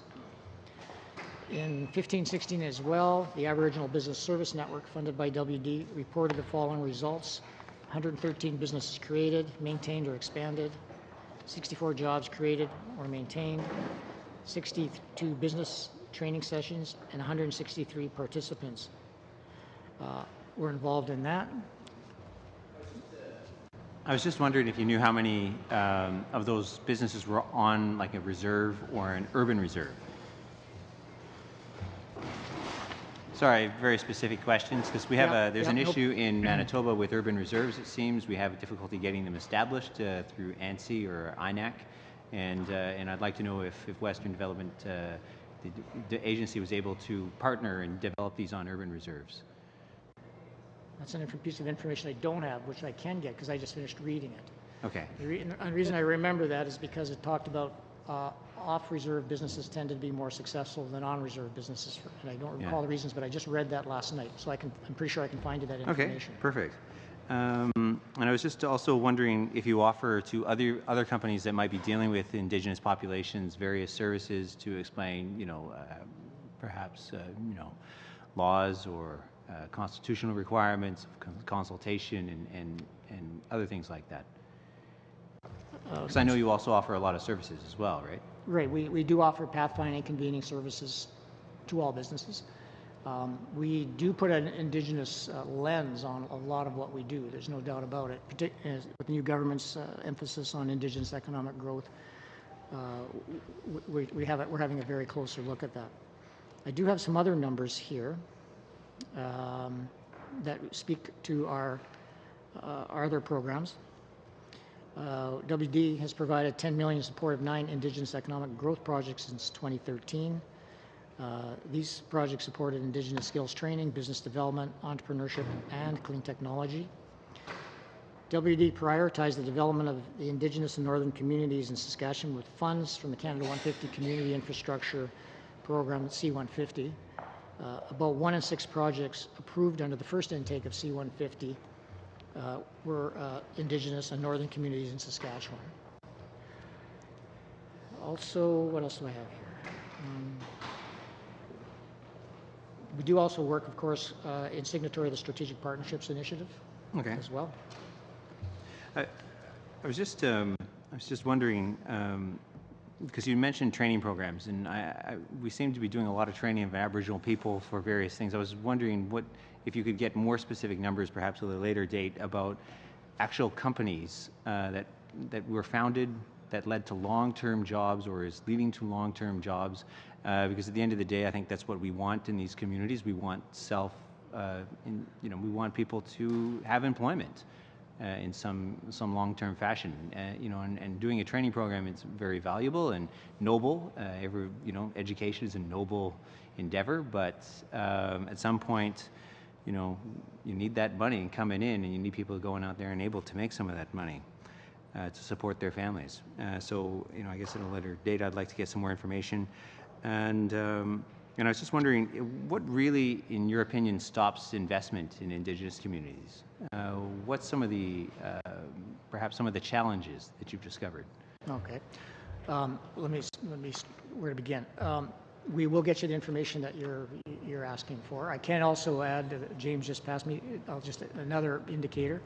We have 2 CFs in northern Saskatchewan, and they have, in the past year, Beaver River has done 103 loans, valued at $4.2 million, creating 219 jobs. Visions North did 13 loans, valued at $767,000, creating 7 positions. I'll have to cut you there. CF. Community Futures. Community Futures. Community Futures. Yep. Okay. Sorry. And you can send that information, Mr. Zielinski, to the clerk if you could, please. Mr. Sure. McColeman. And I tell members supper has arrived, or pizza, because you'll have to eat while we meet. Mr. McColeman. Thank you, Chair. If there were one thing that you could identify that the federal government could do moving forward to help your economy in Saskatchewan, what would that be? Well, I firmly believe in diversifying our economy, because in Saskatchewan, of course, we have seen over the decades, for as long as my grandparents know and my parents know, being subject to boom-bust cycles of resources. We would love to see investment in innovation that would diversify that Saskatchewan economy. Simple as that. It seems to me, having been and visited the carbon capture and storage facility and seeing that technology, I guess it was maybe 5 years ago or 6 years ago that I was there. And to hear you speak today about it, it sounds like it's not nearly become kind of the future, perhaps. The innovation of it is perhaps not as promising as it was back then. Am I reading it correctly that way? Because at that time, it was leading edge. If it had the potential, I remember we were there looking at it as being something that governments could work with to assist in making this technology a workable technology to commercialize. Can you just maybe add a little bit of fill in the story or what's happened with that, why it hasn't taken off? I think the number one reason why it has not taken off is just the cost associated with those facilities. There have been a couple in Alberta that have, I think, finally come on stream a bit. They were very expensive, supported by the Alberta government. Might have a better answer there. We've also seen some of these types of facilities in Europe cease because of costs. They are very expensive, and that's probably the main reason why they're not sort of creating like rabbits. They're not everywhere just because of cost. Right. You hopefully can refine the technology over time, but I guess there's that's just isn't happening. That's not a great thing to hear, especially with all the new coal-fired plants that are being built around the world as we speak right now. What would the effect of the Energy East pipeline be on Saskatchewan? Well, the effect on the Energy East pipeline would be a very positive one. We've heard that from our Premier on many occasions. There are the initial construction jobs, of course, of the pipeline coming through Saskatchewan. There's that piece.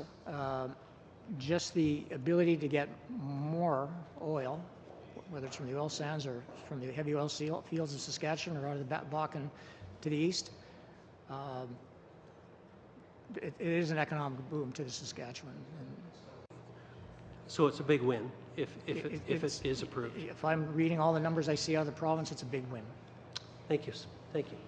Is that it for you, Mr. McCollum? Mr. Sabara will be the last questioner. Okay. Thank you, Mr. Chair. Welcome. Saskatchewan, I firmly believe, still has a wonderful, bright future ahead of it. Crop yields will continue to be one measurement and will continue to need to rise. So for the use of potash in the future, there'll still be a strong demand for that commodity. Yes, it is cyclical, but things going on. You need to feed people in the world, and whether it's in India or China or here in North America or wherever else, and also technology is helping with that, as with geopositioning and all those type of wonderful things. So in my terms, I look at Saskatchewan. I think it's uniquely positioned, whether it's lentils and even oil. RBC came out with a report yesterday saying there's been such a cutback in capital investment in the oil industry that you're gonna move into a situation where demand is continuing to rise for oil globally. That you'll see a steady recovery in oil prices in the years to come.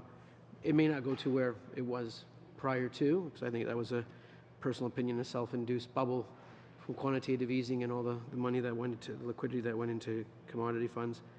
I do wish to ask on the investments you're making in clean technology or in that vein, if you can give some color on that. I do believe innovation in clean technology is the way on many levels, including with regards to oil and gas and other industries. But if you can talk around that area, that would be wonderful.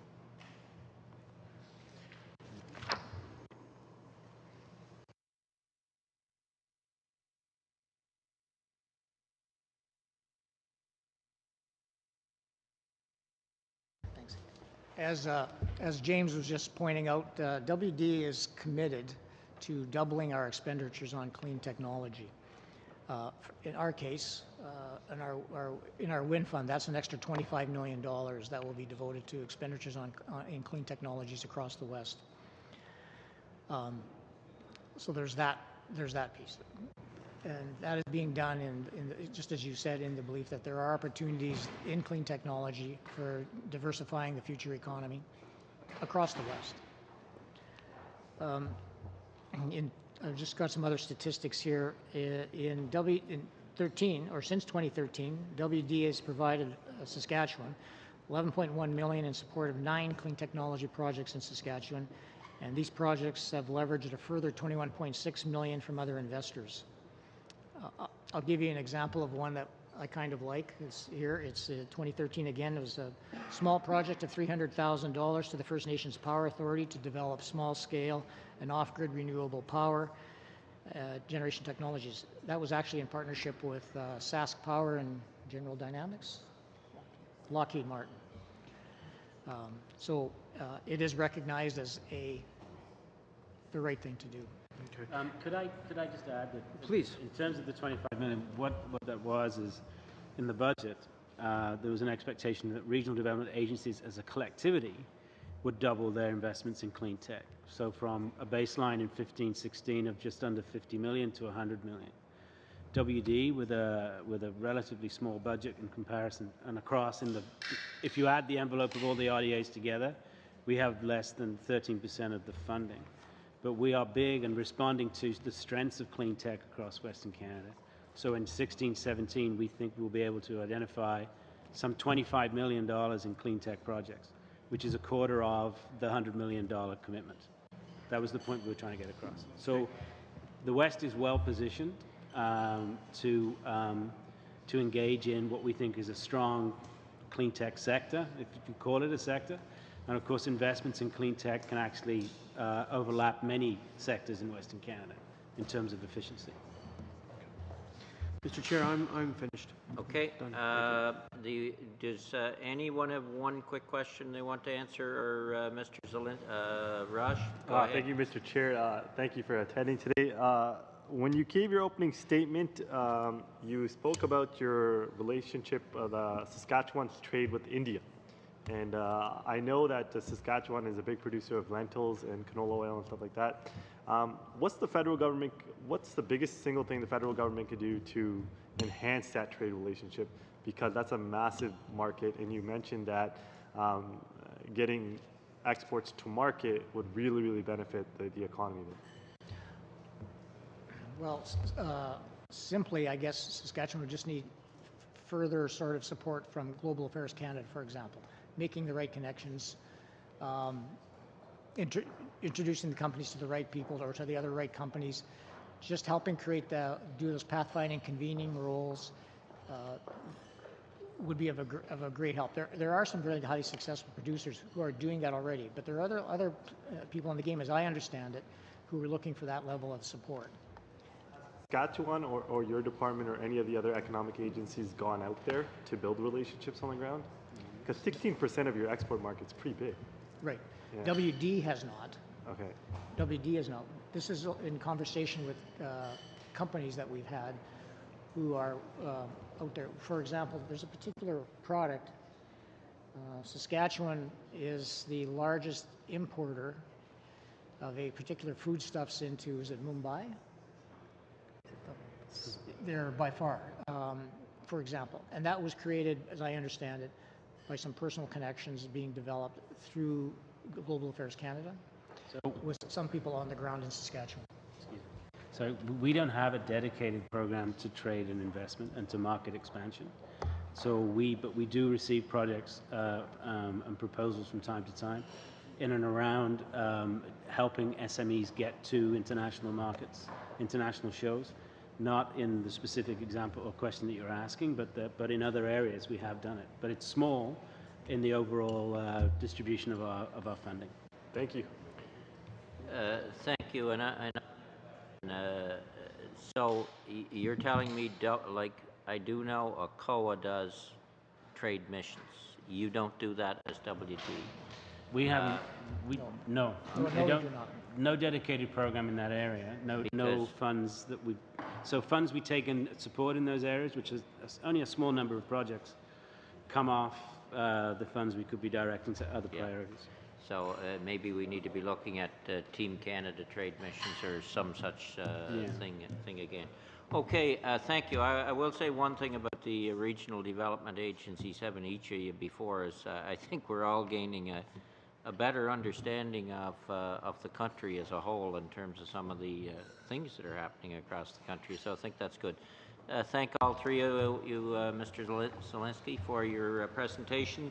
And we'll suspend for a few minutes while the Manitoba region of WD comes forward. And probably Mr. Meddings again. So we'll spend for a few minutes.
Manitoba. And welcome Ms. Goumand. Close. And Mr. Dunford back again today. So please go ahead and begin your presentation. Thank you, Mr. Chairman, and good afternoon. Merci, Monsieur le Président. Bonjour, Madame. Good afternoon, ladies and gentlemen. I am the Acting Assistant Deputy. I'm the Acting Deputy Minister. You have met, and our ADM for Policy and Strategic Direction, Ryan Dunford, Acting Director General for Policy and Direction, are with me today. Okay. You have just heard from my Saskatchewan colleagues, so I recognize that we have some similarities in our social and economic structure, and consequently, there may be some overlap in our discussions. I will, however, focus today on the unique aspects of the Manitoba economy. Je concentrerai aujourd'hui ma présentation sur les particularités de l'économie du Manitoba. I will speak specifically to the Manitoba economy today. Industries, a growing population, a vibrant Indigenous community, and the largest Francophone community west of Quebec. As diverse as the economy is with respect to industries, Manitoba is unique in that almost two-thirds of the population and economic activity are concentrated in one city, and that's Winnipeg. In terms of our current economic conditions, en termes de la situation économique actuelle, Manitoba is recognized as the western province with the greatest diversity of industrial sectors. No single industry holds more than a 12% share of the approximately $54.8 billion provincial GDP. This diversity is credited with providing the basis for slow, steady growth in good economic times. In addition, it has enabled Manitoba to ride out economic recessions. Manitoba is the least resource-dependent province in Western Canada, and its private sector is dominated by small and medium-sized firms. At the same time, Manitoba has a small number of large firms with well-developed supply chains in industries such as aerospace, bus manufacturing, food processing, financial and insurance services, agriculture, and transportation. With commodity prices expected to remain volatile, forecasters are predicting that Manitoba will continue to experience GDP growth above the Canadian average for the next couple of years. La croissance économique de 2. Manitoba's economic growth of 2.3% last year can be attributed to large capital infrastructure investments made by Manitoba Hydro, several commercial projects in downtown Winnipeg, as well as to a recovering economy in the United States that is boosting our demand in our manufacturing sector. Manitoba's economic success. Outside of Winnipeg, the closest community with significant consumer markets are in the Midwestern United States. So Minneapolis, Omaha, and Kansas City are all closer than Calgary's or city in southern Ontario. Last year, Manitoba international exports were valued at $13.8 billion, up to 2.2% from the previous year.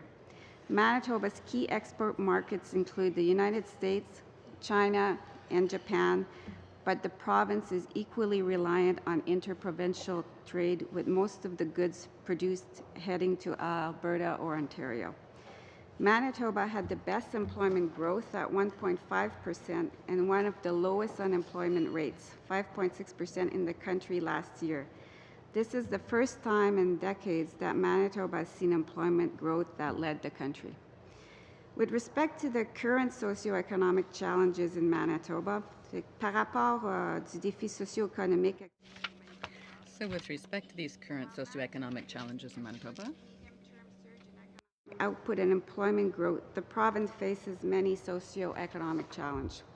For example, a number of recent events in northern Manitoba, Omnitrax and Tolko, have heightened concerns in a region where there are high rates of unemployment, numerous social issues, isolation, and lack of alternative employment opportunities. For decades, Manitoba has seen a steady stream of interprovincial outward migration to other provinces. Families and highly skilled individuals are moving to provinces such as BC, Alberta, and Ontario to take advantage of the higher wages and diverse employment opportunities. So in Manitoba, we constantly hear of labor shortages in both skilled and unskilled occupations. Une augmentation du nombre de A surge in new immigrants, primarily through the provincial nominee program, have helped reduce some of the labor shortages. Young Indigenous population.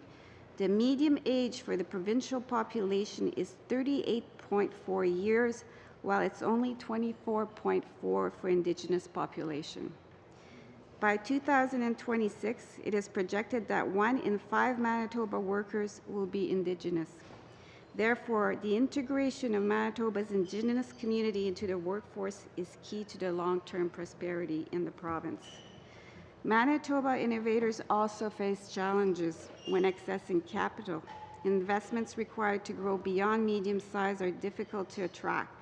The result is that companies remain small and often lack the resources to improve productivity, deepen their expertise, or expand their markets beyond the United States. I'll tell you now a little bit about the scope of WD operations.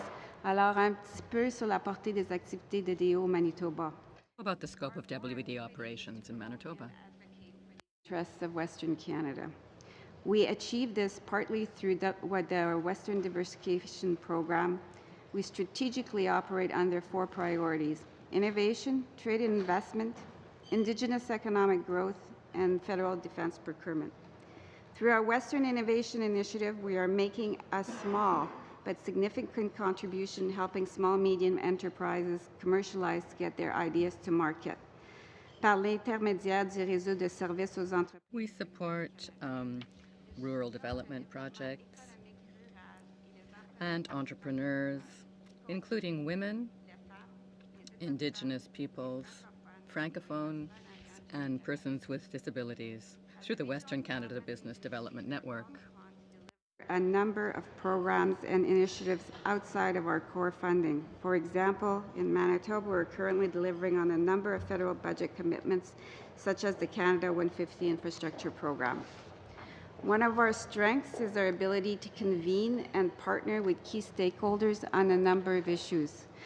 For example, nous avons travaillé en partenariat avec le gouvernement provincial et des administrations municipales. In partnership with provincial and local governments, as well as the private sector, to tackle our distances to market, and with establishment of an inland port, Centreport Canada in Winnipeg, which offers truck, rail, and air access and connections to the Pacific Gateway. The east via Thunder Bay, the United States and Mexico via the Mid-Continent Corridor.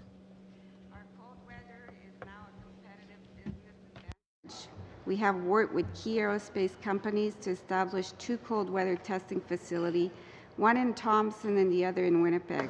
This has led to an expansion of test capabilities to the creation of an aerospace engine redesign facility.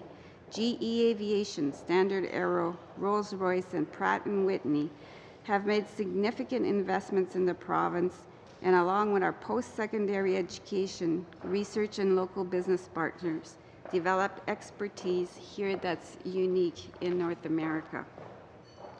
Labor shortages are being addressed in partnership with industry and our Indigenous training providers. The Niiganan Aerospace Training Center works closely with local industry to determine labor and skills needs. Training is tailored and developed to meet those needs. On average, about 80 Indigenous students graduate from Niiganan each year, but 85% secure employment with participating employers. In innovation and manufacturing, the abundance of agriculture biomass is being transformed from a waste material to wealth. This serves as a foundation for the biocomposites industry that supplies biofiber materials to fabricate stronger and lighter vehicles, including a sustainable supply to Manitoba's vehicle manufacturers and aerospace sector. WD's investments in the Composite Innovation Center supported innovation in advanced composite research. So opportunities in Manitoba. Sur le plan des possibilités, One of WD's greatest strengths is its flexibility to respond to the vastly different economic realities, the business opportunities, and economic barriers in each of the 4 Western provinces. We maintain strong, responsive relationships and engage local leaders and decision makers in creating projects and building partnerships collectively. We call this our convening and pathfinding role. Our success is underpinned by our ability to bring the difference makers to our community together to strengthen key sectors, ensuring they remain competitive internationally. We will continue to take advantage of opportunities and address Manitoba's challenges by continuing to develop value added to our natural resources, invest in our labor market and on initiatives that address the needs of employers and increase participation in our vibrant and young Indigenous population. We'll support economic development in northern and rural communities, support initiatives that improve business productivity and innovation, support Manitoba's small and medium enterprises in their efforts to diversify and deepen their export markets, and advocate on behalf of Western Canadians. So we have accomplished a great deal, but we have more to do. Nous avons accompli de grandes choses et il nous reste encore. We have accomplished a great deal, and we have much more to accomplish. Provide the prosperous future for Manitobans. Thank you. Grand merci. Thank you very much. I believe we're going to start with Mr. Falcon-Ouellette for 5 minutes. Thank you very much, Mr. Chair. And thank you very much. Merci beaucoup, Madame Guimont, pour venir ici aujourd'hui. C'est extrêmement... Thank you very much, Madame Guimont, for having appeared here today. It's very much appreciated. Now, well, I'm going to ask you some questions, of course, on the number of Aboriginal companies that you financed, apart from the 150th programs in Canada. How many did you sponsor over the last few years? Well, first of all, I'd like to answer to your question, but I'll have to explain why it's so very important to deal with the First Nations or Aboriginal population in Manitoba. 17% of the population of Manitoba are young Aboriginal people. We cannot just leave them on the margins. We've invested in the creation of employment and jobs through the Community Improvement Program, the CFDCs. We have quite a few of these agreements with Aboriginal people. In 2015-16, 226 jobs have been created or supported. There are 55, a value of $2.0 million. Now, it's a limited success, but still it's quite significant for these rural areas and areas where we find an Aboriginal population. Because the bells are now going, we need to get consent from the committee to continue. So do I have consent from the committee to continue? Thank you. Robert. I was just wondering how many of those jobs were long-term jobs? Well, our understanding, these are long-term jobs, but because they're sustained by other things as well. So we have 46% of the Métis living in Winnipeg as well, and so 6% that represents 66.5% of the population, and our CEDAM, our Center for our Centre, notre Centre économique de Winnipeg, helps them create jobs as well. So they're long-term jobs, and but we also do. So when I think of WD, we do investment, but we also do convening. And so some of those that we do is through Vision Quest, and those help sustain those communities. Do you go into smaller communities to inform them of the opportunities with the Western Development Agency? Yes, we do. We work through our Community Futures Corporation, and we work through our Francophone Economic Development Organization to go into those communities and inform of the program. We I also do often, because the funny thing is, I often meet individuals who have started a business on their own and who have no idea any of these services exist. They don't know that BDC exists, they don't know the Western Development Agency exists, and they could get a loan in order to buy an ice cream machine to start a restaurant in their own community or a bakery. And so they do it by themselves, and they start off very, very small, but they could move faster and easier. And I'm just wondering, what exactly do you do to tell people that you exist? Well, first of all, every time we do a launch of a program, for example, our Western Innovation Program, we do an outreach email to all our network partners, and they do communicate that through the whole Manitoba region. We also work through all the non-for-profit association to spread the message that the programming is available. And I think I would suggest, I was talking to the CRA and I was wondering what type of program they do for taxation, and they actually have a new program where they're going into the communities and doing presentations, and they fly into a number of the communities throughout the year and really by themselves ensure that the people have this information and they know how to fill out their taxes, and and obviously sometimes they get a good response, sometimes they don't, but they don't leave it up to others to do that. And you should, I think, I'm just suggesting, it's not a reproach or anything like that, but I think there's other examples of great things that are being done in the federal government that could be done by yourselves as well in order to increase the impact and the ability to make a change in people's lives. Anyways, I know my time is probably up now. No. One more minute. No, they're very good points, and it's not that in terms of leaving it to others. Our network partners are funded by WD, but we do provide information sessions as well, and we do our officers do go with the CFs, our Community Futures Corporation, and do go and in the communities and talk about our programs and services as well. But I agree that the face-to-face, the on-the-ground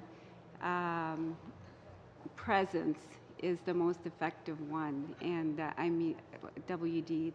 That's where we try to do the most impact. So, absolutely, always more to do, and we try to do is have a much of an impact as possible. Merci beaucoup, c'est très gentil. Thank you. We'll move to Mr. Albertejev. Thank you. That was very nice. Well, thank you very much for this presentation. First question, how much of operating budget you get? So, yeah, that's what I was planning. For the department, or? Yes. How much? We have, it depends what you call, if you separate out the special programs that we're asked to deliver on infrastructure, our core budget is about $127 million a year. Okay. You have about the export is represent about 25% of the total GDP. Most of that, about 70%, goes to the United States, the rest to India and China, which is solely you're dependent on, mostly on export. And you mentioned that there is an issue, or you're not fully satisfied with the interprovincial trade, and maybe you like that to be somehow increasing or improving. How do you see that happen, and how is the government going to help you to achieve that? Well, I think one of the first steps is the province of Manitoba has just joined the partnership, the newest partnership. And so I think that will absolutely help some of the issues that we have. I think some of the challenges that we're having interprovincially, that's a real area in where there's improvements that could be done. You are the least Canadian province that depends on the resource sector, and which is good news in the volatility of the market right now. How much were you affected by the downturn in the oil sector and in the energy sector at large? Actually, Manitoba wasn't very much negatively affected by the downturn in the oil sector. We have a little bit in the southwest of the provinces, of the province, but that hasn't had a huge impact, which is, the positive in having in such a diversified economy. What other sectors in the economy you think yourself you can improve your position on trade and on bringing more revenue to your province? Certainly on the agricultural side, that could improve, that help improve the trade. But we have, excuse me, yeah, that's next. So of course, Manitoba is known for our aerospace and manufacturing sector. I mean, that's huge. I mean, it contributes 1.5 billion to the Canadian economy, creates 5,000 jobs in the employment in Manitoba, and that's very good jobs. So certainly I'd say those are that come to mind as the biggest sectors that could. Okay, one final question is, you spoke also about the labor shortage. You would like to bring more people. You've got a very youth Indigenous community, which is also good news.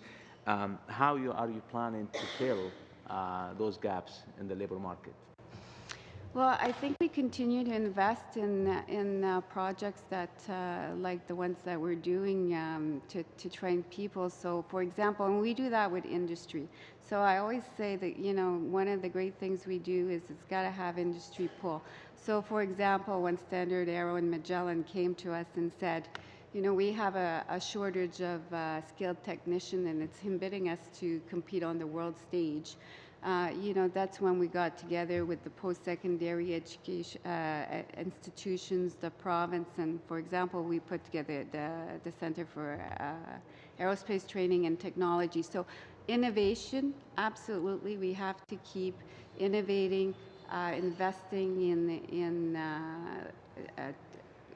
skills development projects, and keeping doing more of the things that we're doing. But innovation is key. All right, thank you. We'll move to Ms. Ashton. Wonderful. Thank you so much for being here. First, I do want to acknowledge the important work done by Community Futures. They're very present in many of our communities in the north, and I appreciate the good work that they do. And I also want to acknowledge that Western Economic Diversification sustained some of the deepest cuts out of all the regional development agencies, certainly in recent years. And I hope that is something that is addressed by the new government. But Ms. Guimond, in your presentation, you referred to particularly what my part of the country is going through, my home, northern Manitoba. And I'm wondering if perhaps briefly, because I do have a couple questions on that, if you could share, given your work focusing on Manitoba, how serious the situation is given the recent announcements of the Port of Churchill closure, the Tolko closure, the insecurity of 777 and Flin Flon, potential other insecurity with the value-added jobs in the Thompson area, and also the withdrawal of the East Side Road Authority. If perhaps you could reflect on what that means for us as a province, as you see it. Sure. Well, first I'll start on your first point in terms of the critical situation in northern Manitoba at the moment. Certainly the north, it's got a lot of advantages, but it's got a lot of challenges, like I mentioned in my opening remarks, isolation, unemployment, lack of alternative employment, social issues. And so, through the years, WD has been doing significant work on the ground, and some of the examples, from the Port of Churchill to Thompson is like we've set up we've helped assist always in collaboration with partners. For example, the environmental aerospace testing facility in Thompson, which has helped put aerospace on the map. And we've done work establishing the Northern Sector Council so that we can do projects, again, for skills development and in the mining industry. And we work with the University College of the North. So all of those things are being done. And of course, I go back to our Community Futures Corporation, all the great work the 5 communities that are doing in the northern region to help address those issues. I will speak to Churchill. It is a critical time at the moment. Our department has been very active. My deputy minister has been up in Churchill he has been chairing the weekly calls with the Northern Delegation, which is a consortium of leaders, industry leaders, mayors, Indigenous communities, and they actually took the call to action to actually the first step wanting to save the shipping season, but now kind of turning on, okay, what do we do immediately to help the community? So our focus has very much been immediately on the community. What can we do in terms of the people that have been, unemployed or unemployed because of the situation? Kind of a government, whole of government approach in the sense of supply of food, making sure in that. But they maybe have, sorry to interrupt, sorry. because I am familiar with this work, and I just want to pick up on that point because I'm aware that time is pressing. You mentioned whole of government. Many of us are aware that Western economic diversification is on the ground, both in Churchill, or connected in Churchill, and also in the PAW with the recent announcement from Toko. Our question for many of us is who else is on the ground, and do you see a greater role for the federal government and other departments as well to be part of some of the solutions that we need? I mean, there are issues in terms of EI, there's certainly issues going forward in terms of potential First Nations ownership, which would involve obviously INAC and other departments. I mean, given your role and WED's role in seeing how we can all partner, is there a greater role for the federal government as well as other partners, but is there a greater role for the federal government to play to help us find solutions on the ground? I think the long-term solution, yes. I think in the immediate, I think that's what we do. We're on the ground. We do the coordination with all of the federal departments. So yes, we are in contact with INAC. We're in contact with transport, because as you say, it bleeds across a whole lot of departments. Like there's no immediate solution to Omnitrax and the port. So now we're concentrating on the community as first mid-time, and then long-term. Absolutely, it's a role of government, and I think we're really we have engaged and are working really together on finding a long-term solution, but with the community, because it's so key. And they have tremendous amount of assets. I mean, they have Arctic research, they have tourism, they have. But without Nikki, sustainability. we'll have to cut you there. We have time for about 2 more questions. We have 15 minutes before the vote. So turning to Mr. Sabara, about 4 minutes. Oh, thank you, Mr. Chair, and welcome.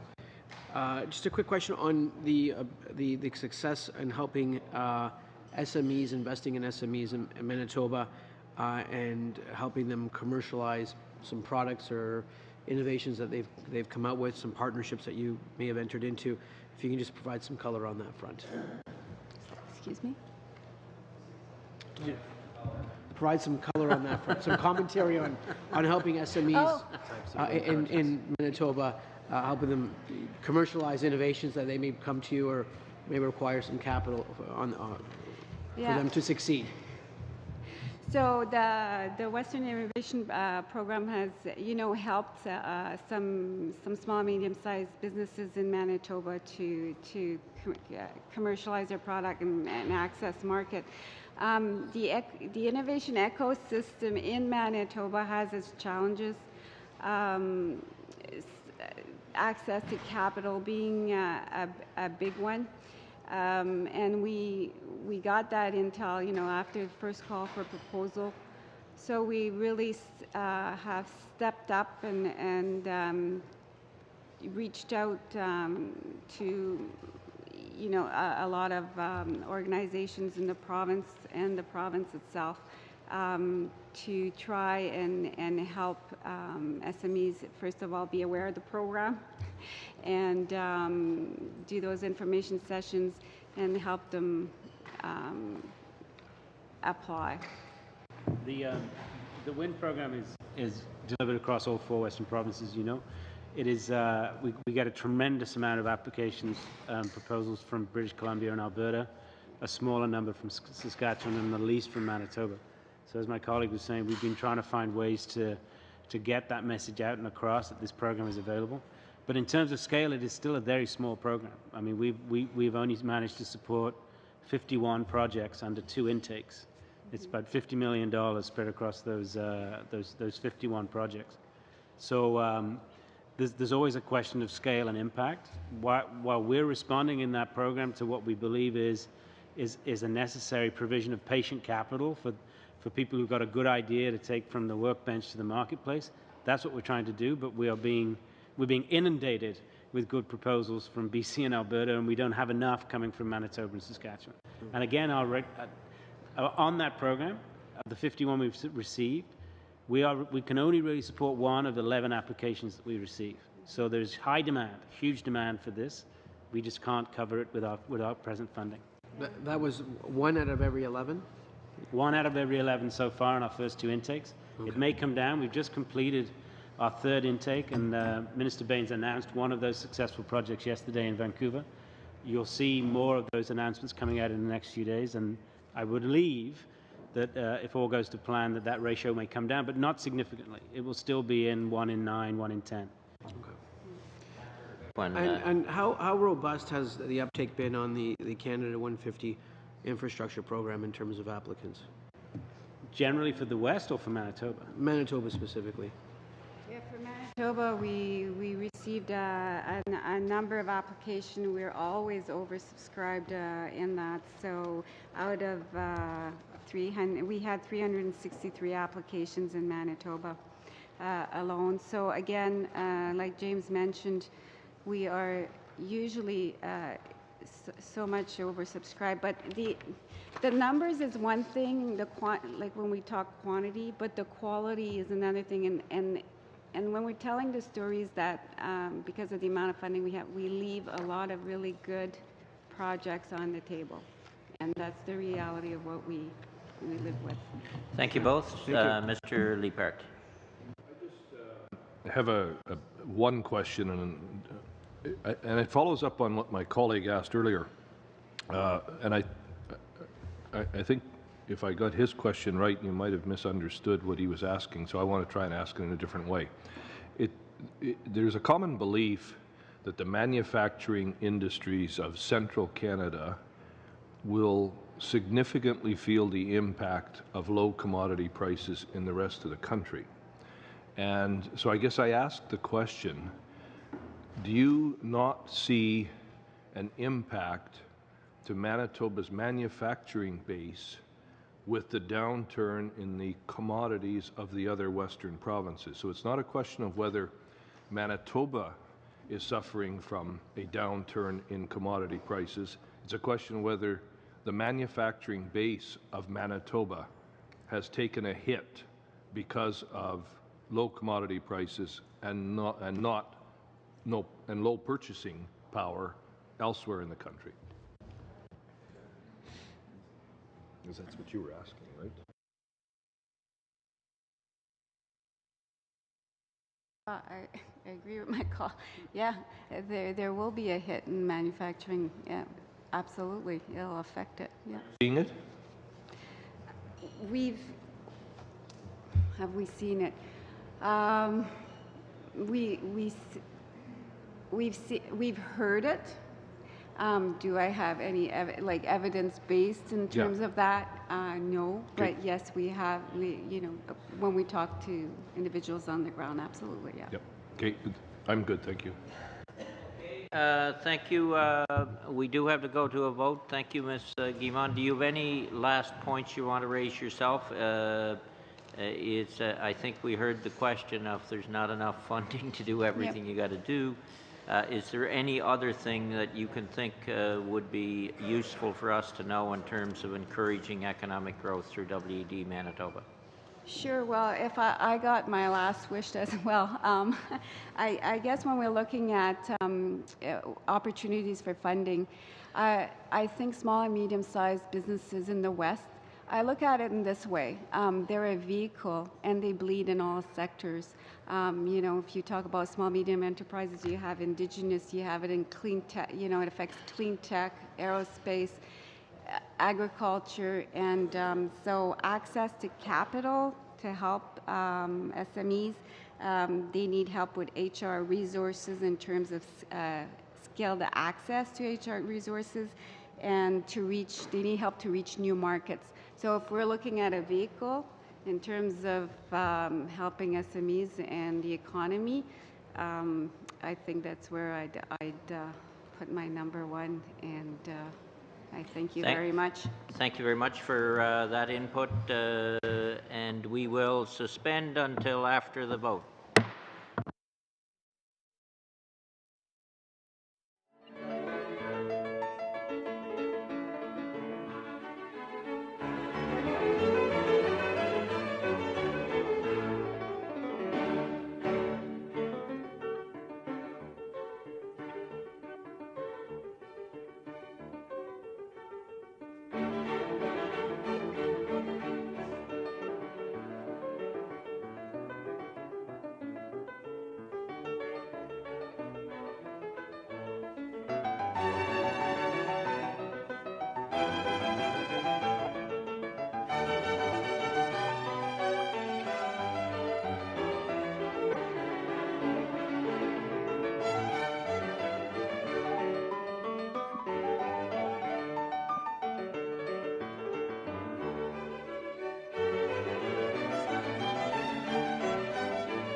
We'll call the meeting to order and reassume our hearings on pre-budget consultations. With us we have the ACOA, the Atlantic Canada's Opportunity Agency, the Nova Scotia section, Peter Hogan, Vice President, and Mr. Mallet, Director General of Regional Operations, Nova Scotia.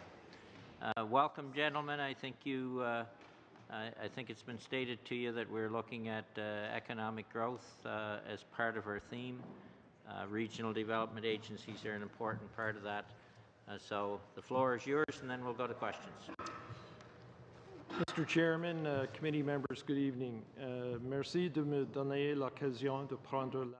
Thank you very much for the opportunity to appear today. Chuck Maillet, on my right, Director General of Regional Operations. As you heard from my colleagues yesterday, ACOA is the regional development agency responsible for building and promoting Atlantic Canada's economy. The agency provides programs and services that support innovation, productivity, and diversification. Through its proactive engagement, ACOA is able to respond swiftly to economic changes and emerging opportunities.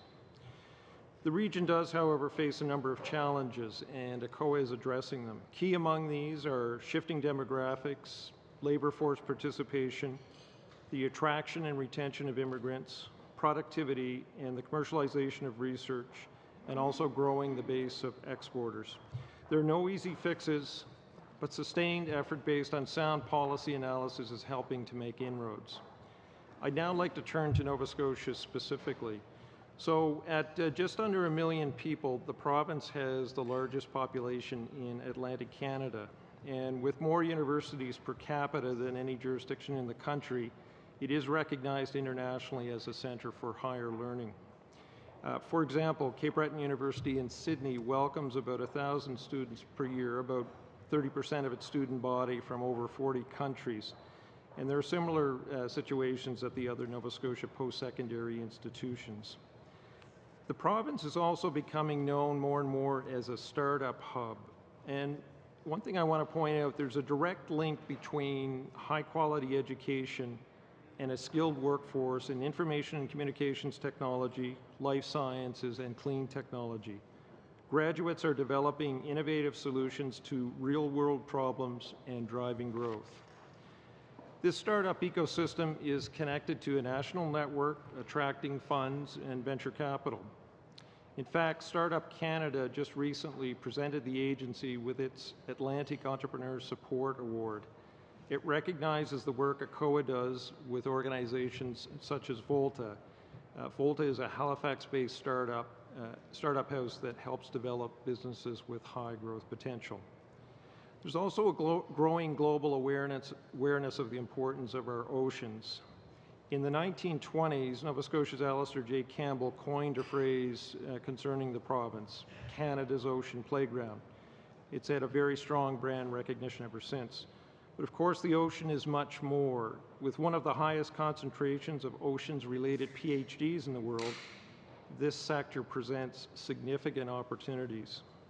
Already, the sector employs about 35,000 in Nova Scotia and accounts for $4.5 billion, or about 12% of provincial GDP. Recently, the Oceans Frontier Institute received $94 million from the federal government, providing strong momentum to this sector. And I might add, in addition to Dalhousie, Memorial University of Newfoundland and the University of PEI are also key partners. This investment will help accelerate scientific understanding and the commercialization of new products and services. Increasing the number of Nova Scotia export-ready businesses is critical. Opportunities exist across a broad spectrum, including traditional sectors such as fisheries and agri-food, where the focus really is on productivity improvements and value-added product lines. There are, of course, new sectors like clean tech, and they're building an international presence and capturing market share. So one example, CarbonCure, based out of Nova Scotia, they're in the process of signing deals with industry leaders. The firm, essentially their technology, they retrofit concrete plants with a technology that recycles carbon dioxide waste to make stronger, affordable, greener products. Member 2 First Nation has created a strong business foundation that is paying significant social and economic dividends for the community in Cape Breton and beyond. In fact, later this month, Member 2 is hosting the Nova Scotia Mi'kmaq Energy and Innovation Summit. Here, businesses will be able to speak directly with representatives from all 13 of Nova Scotia's Mi'kmaq communities. In the tourism sector, a new dynamic is emerging that resonates with travelers seeking authentic cultural experiences. Visitors with discerning palates can experience locally produced foods prepared by acclaimed chefs and paired with award-winning Nova Scotia wines. This culinary tourism, while it's relatively new, it's showing great promise. Through direct financial assistance, advocacy, and the ability to leverage knowledge and resources, ACOA is making a difference. For instance, the agency's recent contributions to L'Arche in Cape Breton, both in Cape Breton and Wolfville, those two projects are strengthening inclusive social enterprises. With community support, adults with developmental disabilities are participating more fully in the economy. With the introduction recently of the Atlantic Growth Strategy back in July, the region is ready for concerted action. Its 5 pillars, skilled workforce and immigration, innovation, clean growth and climate change, trade and investment, and infrastructure, will support the agency's activities and engagement going forward. The agency will continue to build on its strong relationships with communities, businesses, and provincial and municipal governments to develop the province's competitive advantages and make a real difference to the economic landscape. Thank you. Merci. Thank you, Mr. Hogan. Turning to first series of questions, Mr. Sabera, 5 minutes. Oh, thank you, Mr. Chair, and welcome. Let's see where we start with. Actually, I just wanted to make a personal note because I think Nova Scotia is sort of dear to my heart because my parents came through Pier 21 when they first immigrated to Canada, and I look forward to visiting Pier 21 when I have an opportunity, so not so distant future. Quick question in terms of, at the beginning of the presentation, you spoke about innovation, productivity, and diversification. And I just wanted to get some kind of broad commentary on how you feel you're progressing within the province and within ACOA of helping diversify the economy. You pointed to Carbon Cure and Oceans Frontier. Is there anything that you feel that you'd like to add that we could hear about and that's of value? Thank you for the question. So just to expand on that, innovation and productivity diversification, they're very much at the forefront of the work that ACOA does through our various programs. That's the focus, improving a firm's productivity, helping them diversify into new markets. That's really a thrust of a lot of the work that ACOA does. And we have some independent studies and evidence as well that show that ACOA-assisted firms, in fact, are significantly better in terms of their labor productivity and the outcomes that they're achieving. In some of the traditional, and that includes some support in some of the traditional sectors such as agriculture and the fishery, where the support we're providing to the companies in those sectors are really helping them improve their productivity so that they can capture new markets and grow beyond where they are. A lot of those enterprises as well are based in rural areas, which means that we help to create opportunities for additional employment opportunities for individuals in the rural areas. And curious, what is it your time horizon to stay with an SME? Is it multi-year commitment you'll make with them, or a single 2-year commitment, or almost like a credit facility where you just renew the commitment over a 2-year period or 3-year period? It varies, but typically it's a long-term commitment, so we might provide some assistance up front in terms of helping a company to acquire new equipment, maybe undertake some marketing activities, perhaps get certification to enable them to bid on other contracts. So typically they might come in initially and we might support them on one or more of those initiatives, and then our account managers who work very closely with those companies, continue to engage with them on a regular basis. So as they progress, they might approach us at some later date to take on a new initiative. But one of the key things that our staff do and our account managers are very skilled is they do focus on building a very strong relationship with their clients so that they can really understand what their needs are, provide some advice, and just to help them better identify what some of the tools are that not only ACOA has, but also working in concert with the province of Nova Scotia and other federal agencies. So it is very much an ongoing relationship. One last quick follow-up. What would be your planned spending or for this fiscal year? So for ACOA Nova Scotia, our grants and contributions, that is our assistance to both communities and companies, commercial enterprises, our grants and contributions are approximately $70 million, and that's kind of consistent with where it's been over the past couple of years. Thank you, Mr. Chair. Thank you, Mr. Sabera. Turning to Ms. Raitt. Thank you very much for coming, and I'm glad that you feel an attraction to Nova Scotia. I have one as well. I was born in Cape Breton. Well, not born in Cape Breton, but I was raised there. So I have a few specific questions, and then I have a general philosophical question, if you'd help me out on that. On the specifics, it has to do with some program files. You'll forgive me if I ask you whether or not you're any closer to making decisions on these files. They were brought up to me when I was out east this summer. The first one's the Port Hawkesbury Airport. I understand that they're still waiting to see whether or not they're going to be getting their nav aids. The second one is the Cape Breton Drag Racing Association, who's still waiting to hear from you regarding a lease.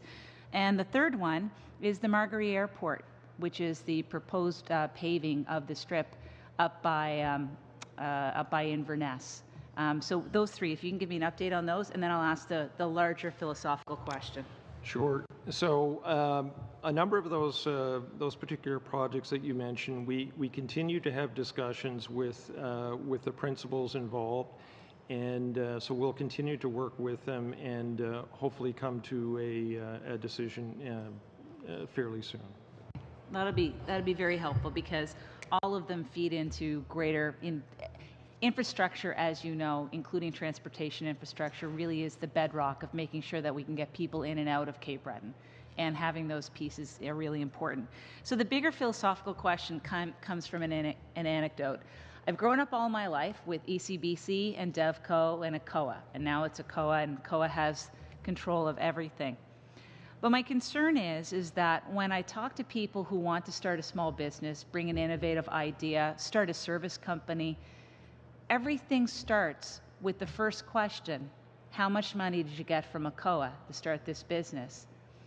Are you stifling private investment in that part of the country? Does everything have to start with an ACOA grant before private sector decides to come to the table? Is it your yes or no that determines which are winners and losers in investment? It's going back a long years, but love to get your perspective on whether or not you're seeing private sector investment actually increase in Nova Scotia companies over the period of time that ACOA has been extremely active. Thank you. It's our experience that with virtually all the projects that the companies that we support, our financing is one part of the package. It might be 50%, it might be 25%, depending on the individual project. So in many cases, either the business themselves have provided the additional financing, or in fact they'd be getting private sector sources of financing, be it from a bank or with some of the startup companies in the ICT sector in particular have been very successful at raising outside capital. In a lot of cases, those dollars would just be matching what we're providing, and through the angel investors or venture capitals providing assistance, that's really demonstrating their comfort and support for the product or service that the company is doing. So you don't think government investment squeezes out private investment in Nova Scotia? Like what you told me, which makes sense because that's all you probably know, is that in your experience, the deals that you're involved in have private sector investment. I think that's true, but my point is that there's a lot of deals that don't get a COA investment. Are there 100% private interest or private investment companies that can make it in Nova Scotia without a COA giving it the nod? We're not involved in every project or every company or every initiative that happens. There are a number of cases, certainly, where it might be totally privately funded. Yes, companies and organizations do look to a COA for support, but we're not funding every project or initiative that's out there. I don't have figures on the total number of deals, but it would be a smaller subset of that we're participating in. And I guess if I were to, is there a body or an organization in Halifax that would keep track of deal churn, of how many deals are actually happening? Because I'd like to know what percentage of these deals start and end with a COA funding. Is there an investment group? I know Entrevestor does some stuff like that, but I don't know whether or not they keep tables. Yeah, they keep track of, Entrevestor very much focuses on the startup sector, in particular ICT. So they track the number of startups, and Peter Moreira looks after that. And certainly not all a number of the companies that he portrays in his columns and his annual analysis. A number of those companies, they're not all necessarily COA clients. They're getting private sector investment from venture capitalists or angel investors or other sources. Okay, thank you. That's it. Thank you. Just on that, I had a meeting with the Nova Scotia government a while ago, and one of their concerns was turnaround in terms of how long it takes to get a project through. Do you have any information on what the results are in terms of how long time an application goes in, the time it comes out of the system? Can the system be speeded up so that answers are granted? And then the second question related to what Ms. Raitt was talking about was the ability to get enough capital, and I believe Nova Scotia is moving ahead. They have issued an RFP, I believe, for a private sector administered funding arrangement that would provide funding up to a pool of $25 million or some such thing. Could you give us information on both of those?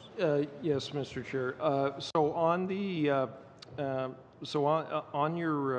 your first question, that we do have a service standard. So for our business development program, our standard is to a decision on an application within 75 days, 90% of the time. So that's the standard for the entire agency, and we're very strong in Nova Scotia in terms of turning projects around on a timely basis. With respect to your question, yes, it's true that the province of Nova Scotia is in the process of issuing an RFP. They'll be contributing $25 million, I believe, and the hope is that will attract additional funds from private sector and other investors. So that will be a pool of funds that will be available for investing in companies in Nova Scotia and beyond. There are a number, over the past couple of years, there have been a number of new funds that have been established in Nova Scotia and in Atlantic Canada, and I think that speaks very much to the investment opportunities, and from a private sector point of view, that speaks very much to the growth that we see in startup companies and in particular in the ICT sector. Thank you. Mr. Caron. Merci beaucoup et merci pour votre présentation. Thank you very much, and thank you for your presentation. I think, and I might be mistaken because I think you are the 8th presentation we had in 2 days, but I don't recall an agency or agency section coming here and talking to us about venture capital the way that you did. Now you're saying that venture capital is actually, or startups are on the rise, and variety of sectors that will be future industries are very promising in that way. I wanted to know how you are fostering the links you have with venture capital. Are venture capital firms successful on their own, or they need actually the contribution and the help of ACOA to succeed? Thank you for the question. So there are a number of things that we're doing to increase the amount of private sector investment that's coming to Nova Scotia in particular. So one of the things that we've had now for 4 years running is the Atlantic Venture Forum. It's held once a year in June. So what we do as part of that is we'll have a number of companies that will make a pitch, an elevator pitch with their product or service. So they'll give a quick overview, and in the room, and as part of the Atlantic Venture Forum, we actually invite angel investors, venture capitalists from several different areas, not just in Canada, but beyond. So they come there to see what kind of companies there are in Nova Scotia, and there are companies beyond. It's not just Nova Scotia, it's throughout the Atlantic region. So they're there to see what are some of the opportunities that we might consider making an investment in.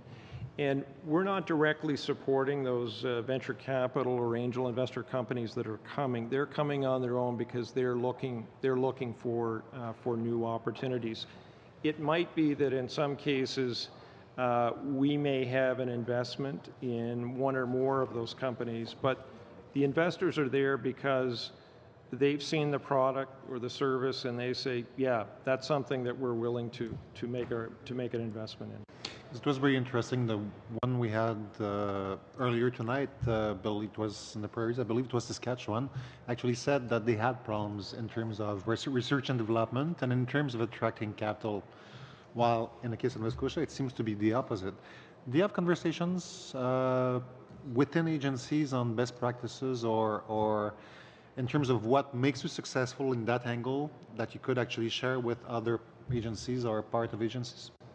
Yes, there are regular discussions among the RDAs, the regional development agencies in Canada, to talk about best practices. So that those conversations do take place. And just to come back to your earlier point, I just want to stress, while we've had some good success with startup companies and attracting outside private investment, it's a relatively recent phenomenon. So we still have a ways to go to really see that take off. But to date, we've had good success. And in my opening remarks, I mentioned Volta, which provides, it's a physical space that provides mentoring and coaching support for startup companies.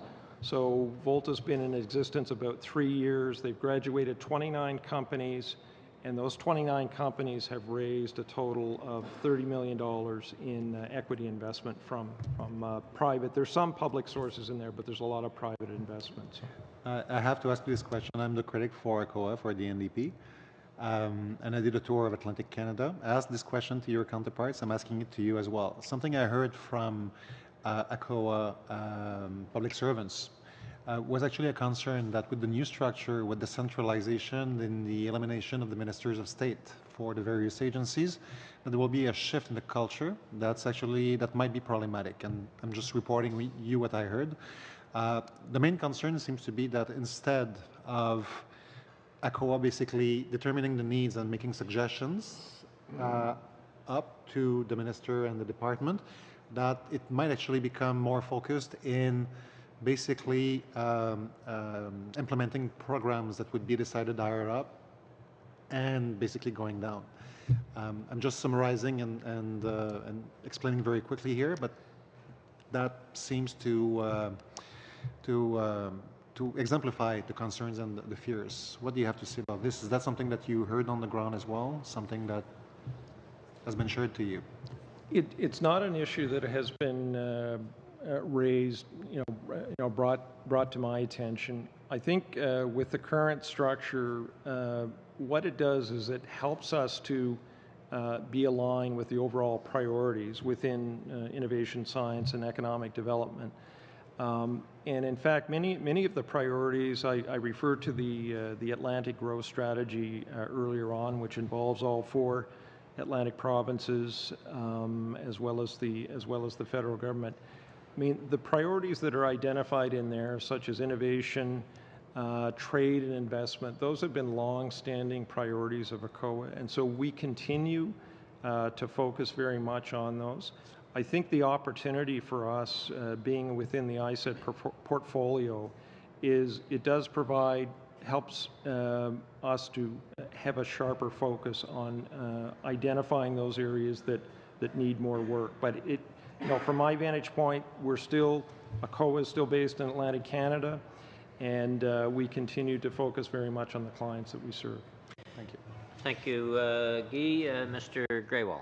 Thank you, Mr. Chair, and thank you to our witnesses for coming today. I just had a quick question. So you mentioned in your opening remarks that Nova Scotia is starting to become somewhat of a startup hub. What percentage of your funding is going to startups versus small and medium enterprises versus, and I'm assuming there's very little going to multinationals? Yes, again, thanks for the question.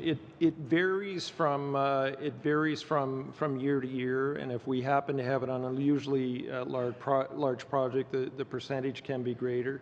But you know, we could see, you know, some years we might see upwards of perhaps 15 or 20% of our investment going into startup companies. And if I can just dwell on startup too, the definition is what we're investing in and what startups are not necessarily always just kind of starting from zero. Some of them, in fact, may be a little bit more advanced. But it really does vary in terms of the amount of assistance that we're providing to startups. Okay. There is a sweet taste of success. So this is a company that got funding from ACOA in Nova Scotia. The company's name is Acadian Maple. It's a pretty cool story here. Basically, they make maple syrup. It was a family-run business. You guys helped them out, and now they're serving all the maple syrup to every Starbucks in Switzerland. That, I think, is exactly, in my humble opinion, what the economic development agencies are all about, because you're giving small companies like that, Acadian Maple, an opportunity to, you know, do business all around the world. In your opinion, and I'm sure you guys have these statistics, for every dollar that you've invested, how much is the return in Nova Scotia? So there have been independent analysis done with the assistance of Statistics Canada for the support that ACOA provides. So roughly it's about $5.40 for every dollar that we've invested. That is $5.40 in increased GDP for the region. Which I think is phenomenal. That's a great number. How many projects do you guys turn down? Typically what we do is we'll work with if a client, a company approaches us looking for assistance, we'll work with them to help shape their proposal, ensure that it meets our criteria. What we try to do early on is, if there's not a fit or if there are some significant gaps that the company needs to address, for example, they might not have their share of financing, they might need to do some more work in terms of identifying a market, we'll steer them in that direction, and in some cases we might be able to, to assist them with undertaking a marketing study. So rather than just have the applications come in and say, well, you don't make the cut here, we'll sit down with them and say, look, at this stage, this would be, this is what we suggest here in terms of how you might proceed, and maybe we can help with undertaking a marketing study or doing some other work like that. How long does it take for a company who meets all your requirements, has a good business plan, probably, for example, let's say is already doing business? So let's take Acadian Maple, for instance. How long did it take for them to get their application process done and money invested in their company? Well, the actual, again, that would go back to our service standards, where in terms of a business development program for a commercial enterprise like Acadian, it would be, our service standard there is 75 days, 90% of the time. Well, that's pretty good. my biggest emphasis on why we need economic development programs is because you guys have a really good understanding of the regions that you represent and you work with. In your opinion, is your budget adequate enough for the projects that are coming in? And my question basically says this: if we were to increase your funding, would you be able to hit the same metric of $5.40 increased GDP?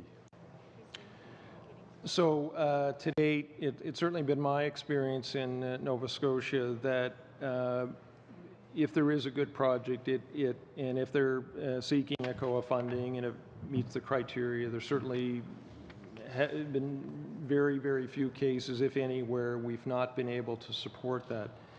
If the decision is made, to provide the agency with additional resources, could we utilize those funds to focus more on innovation and diversification? Absolutely. Thank you. Thank you, Mr. Grewal. I want to throw one thing in here, if I could, Phil. When you're looking at Nova Scotia, and I'm sure Lisa can relate to this, Halifax is booming, but that's not the case in either Cape Breton or in mainland Nova Scotia. How does ECOA Nova Scotia handle that? When I look at the figures for Atlantic Canada, and I told this to the other ECOA reps that were here, our productivity is the worst in the country when you look at the region as a whole. It's probably quite high in Halifax. We're having outward migration from, I think, rural Nova Scotia, probably not Halifax. Quite a number of factors that are negative. How do you handle that? Do you see a difference between Halifax and Cape Breton and mainland Nova Scotia? Where are you putting your thrust? I mean, you can drown in a river that's 3 inches deep, and so sometimes when everything's going well in Halifax, everything looks good. But what about the rest of the province is what I'm asking, and is ECOA doing enough in that area? Thank you, Mr. Chairman, for your question. A couple of points I would make. Just to start out, we do have a significant presence, ECOA, our staff, outside of Halifax. So, for example, we've got on mainland Nova Scotia, there are approximately 12 people who are actually physically based and work with clients outside the Halifax area. So as a result, that enables them to get a good understanding of just what the needs are in the rural areas, in the areas outside of Halifax. In our Sydney office in Cape Breton, we have approximately 30 folks there, 30 staff there. And again, they're very well positioned. They're, physically being based there. They have a good understanding of the issues, what some of the opportunities are.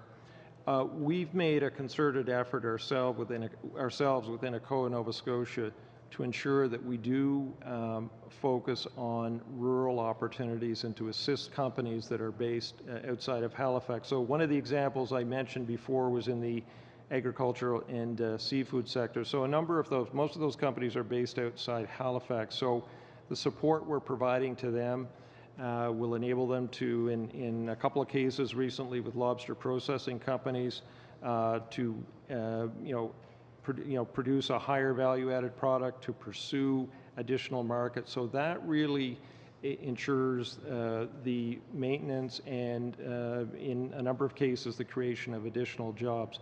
So we are very much attuned to that. In addition, we do have our funding for communities through the Innovative Communities Funds. Again, we work very closely with communities to identify opportunities, things that they can do to make their particular area more attractive, to increase business, or perhaps to assist young people in terms of getting a job in their community. Phil, Mr. McCollum. Thank you, Chair. What would the economic impact be of the completion of the pipeline, the Eastern pipeline into Nova Scotia. What economic effect would you see for your region? Yes. I don't have specific figures in terms of what the impact would be, but were a decision made to proceed with that. I know that a number of the companies in Nova Scotia who have a lot of experience bidding on major projects and initiatives would certainly be very interested in that, and would obviously look to create additional revenues and grow their workforces. I can't tell you specifically what the impact would be. I'm not looking for a specific impact. I've asked this question of every development group that's come to this table so far, and I think there's a consensus, if I might say, that it would be in certain situations either a huge boom for them, or it would have very positive effects in terms of job creation and business expansion, and in some cases even change the whole dynamic of their business environment today. So where do you fall in that spectrum that I just gave you? I would see it perhaps in the middle. I would see it as having a very positive impact, I guess, without knowing exactly what some of the requirements are. But that's something that we would certainly is on our radar, as are other major projects. And we've assisted many companies, for example, work with companies around the National Shipbuilding Procurement Strategy, where we've arranged for industry days, made companies aware of the opportunities. So should that project go ahead, we would probably look to say, what are the opportunities here? How can we maximize the benefits for the companies in Nova Scotia and Atlantic Canada? I'll take, like you're talking like a politician, so I'll take it that your answer is yes, it would have a positive effect for Nova Scotia. If, assuming that our companies are willing to step up and that their capabilities match the opportunities, yes. Okay, thank you. That's it. That's Mr. McKinnon. Be the last series of questions, I think, unless anybody's got one urgent. Thank you, Mr. Chair. We have, as you noted, heard from two of your counterparts, and thank you for being here. I'm somewhat familiar with the Maritimes as well. The alignment, I think, with provincial governments on files like immigration and Atlantic growth is something that's coming through loud and clear. Perhaps to take just a bit of a different tack with you, though, as I note with everyone, we're trying to find ways to squeeze more growth and more innovation out of the Canadian economy in every region of the country. And so what are the quick wins, or what would be the quick wins for Nova Scotia? I think in Nova Scotia there are a number of opportunities. I've referred a number of times to the ICT sector, which is really enjoying tremendous growth. I think there's a lot more potential there, and especially with the again, my opening remarks talked about the number of higher post-secondary institutions we have, which really there's a lot of students obviously going through those programs who are well suited to that. The life sciences sector in Nova Scotia is also very important, with the capabilities there at Dalhousie Medical School. Again, I haven't talked too much about that, but there are companies doing very well in those sectors. But maybe the one I would probably come back to, and again I referenced it in my remarks, is the ocean sector. With the investments that have been made recently, announced around the Ocean Frontier Institute, we really do see that as helping to jumpstart the sector in Nova Scotia. And on a global basis, the oceans are obviously of great interest, great importance. And with the concentration of PhDs at Dalhousie, we do see that as really providing great opportunity in the future. But if I might just add one more thing, and again, I'll come back to the traditional sectors, tons of opportunity there. We've seen a real growth in seafood exports. in Nova Scotia. In fact, seafood is now the #1 export in Nova Scotia. Accounted for about 29% of our exports last year. There's a huge demand in Asia and other markets for that product. So in the short term, some of that stuff is already happening, and I see a lot of potential in the short term in those sectors. What, from your perspective, has been the follow-up? And when I say your perspective, obviously there are parts of this that don't necessarily overlap with the ACOA's mandate, but with the Ivany report. I know that was a singular document presented not too long ago. And from your perspective, what were the main takeaways for ACOA from it?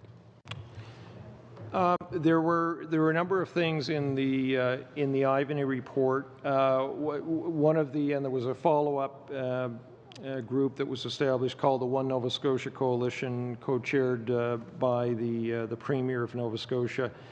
So really, a couple of areas that are already the focus of our work. One was on growing the number of exporters. We know that we have more work to do there, and as I mentioned earlier, there's a lot of potential to grow exporters. The ICT sector, the opportunity that affords, again, I mentioned it several times, so I won't repeat too much, but it really does offer a lot of potential. And there were also in the Ivany report, One Nova Scotia Coalition, just the notion of providing more support in the early years as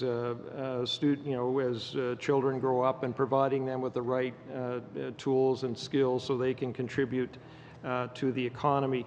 Another thing in the Ivany report that Ray Ivany focused on and his fellow commissioners was about the attitude of in Nova Scotia, that we need to look and see what are the kinds of things that we need to change. How can we collectively take a positive approach to growing the economy?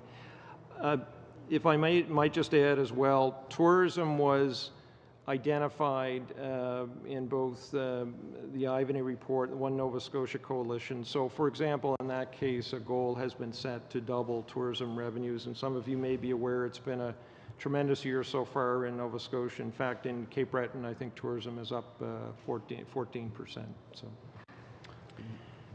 Thank you. You're right on time, Steve. And you had one question, Mr. Ouellette. Thank you very much, Chair. I was just wondering if you could describe in a little bit more detail the Member 2 First Nation. I was really interested in this energy project, this Mi'kmaq wind company that they've set up, and also if you could just talk about if you've informed other areas of the country about this success. Right. So this, the Innovation Energy Summit is actually taking place next week on Monday. I'm actually participating at it, and part of the intent of that is to celebrate the success that a number of Mi'kmaq groups in Nova Scotia have had in terms of wind energy, and private sector players will be there as well.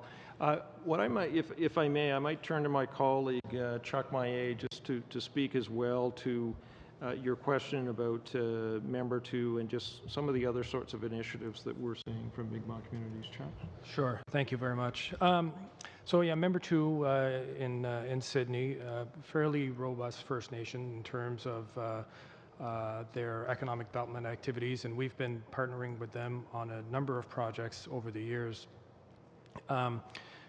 I believe last year we probably did somewhere in the range of, with all the First Nations communities in Nova Scotia, about 1.9 million on various projects. And through various forum, one in particular which is called the Mi'kmaq Economic Benefits Office, which is a forum which all the First Nations communities in Cape Breton work around. It's an organization that we fund to ensure the sharing of best practices, but also to ensure that the First Nations communities have the proper skills and labor to take advantage of major projects as they come on board. So that's a very good practice that we're happy with. Then that completes our hearings for the day. We do have a wee bit of business. It's okay to stay in the public session we met as a subcommittee the other day, so we need to talk about that for a couple of minutes. So I'll thank you, Mr. Hogan, Mr. Mallet, for your presentation. We appreciate you coming to Ottawa and giving your presentation and answering questions. Thank you very much. Thank you very much. On the business relates to your letter, Mr. Caron, and I think the letter to myself from the law clerk, I think people have that. We looked at that as a subcommittee yesterday, and the recommendation from the law clerk related to the sub judice convention was that the document prepared by procedural services in the office of the law clerk and parliamentary counsel on the sub judice convention not be made public, but all the other letters be made public. So is there agreement from the committee to go that way? Agreed? And I think that helps you in terms of the recommendations that you were talking about. Secondly, we need the recommendations for the CRA report tomorrow. If they come in translated, we're okay till tomorrow evening. But if they're not, we need them very early in the morning. And the last point I would make, so people are aware of that, the last point I would make is that we need witnesses for the territories and the Newfoundland and Labrador hearing. Do you know the date of that? Probably October 24th. I think it's October or September. Yeah, it is. It's a ways out. But in terms of lining up all our witnesses, we got quite a shortage of witnesses. That'll be by video conference from here. So if people have any names they want to put forward, we're open to them. Is it? Pardon? When is it planned for? It's well into October, but because we have so many others, we've got to do some juggling on the witness list.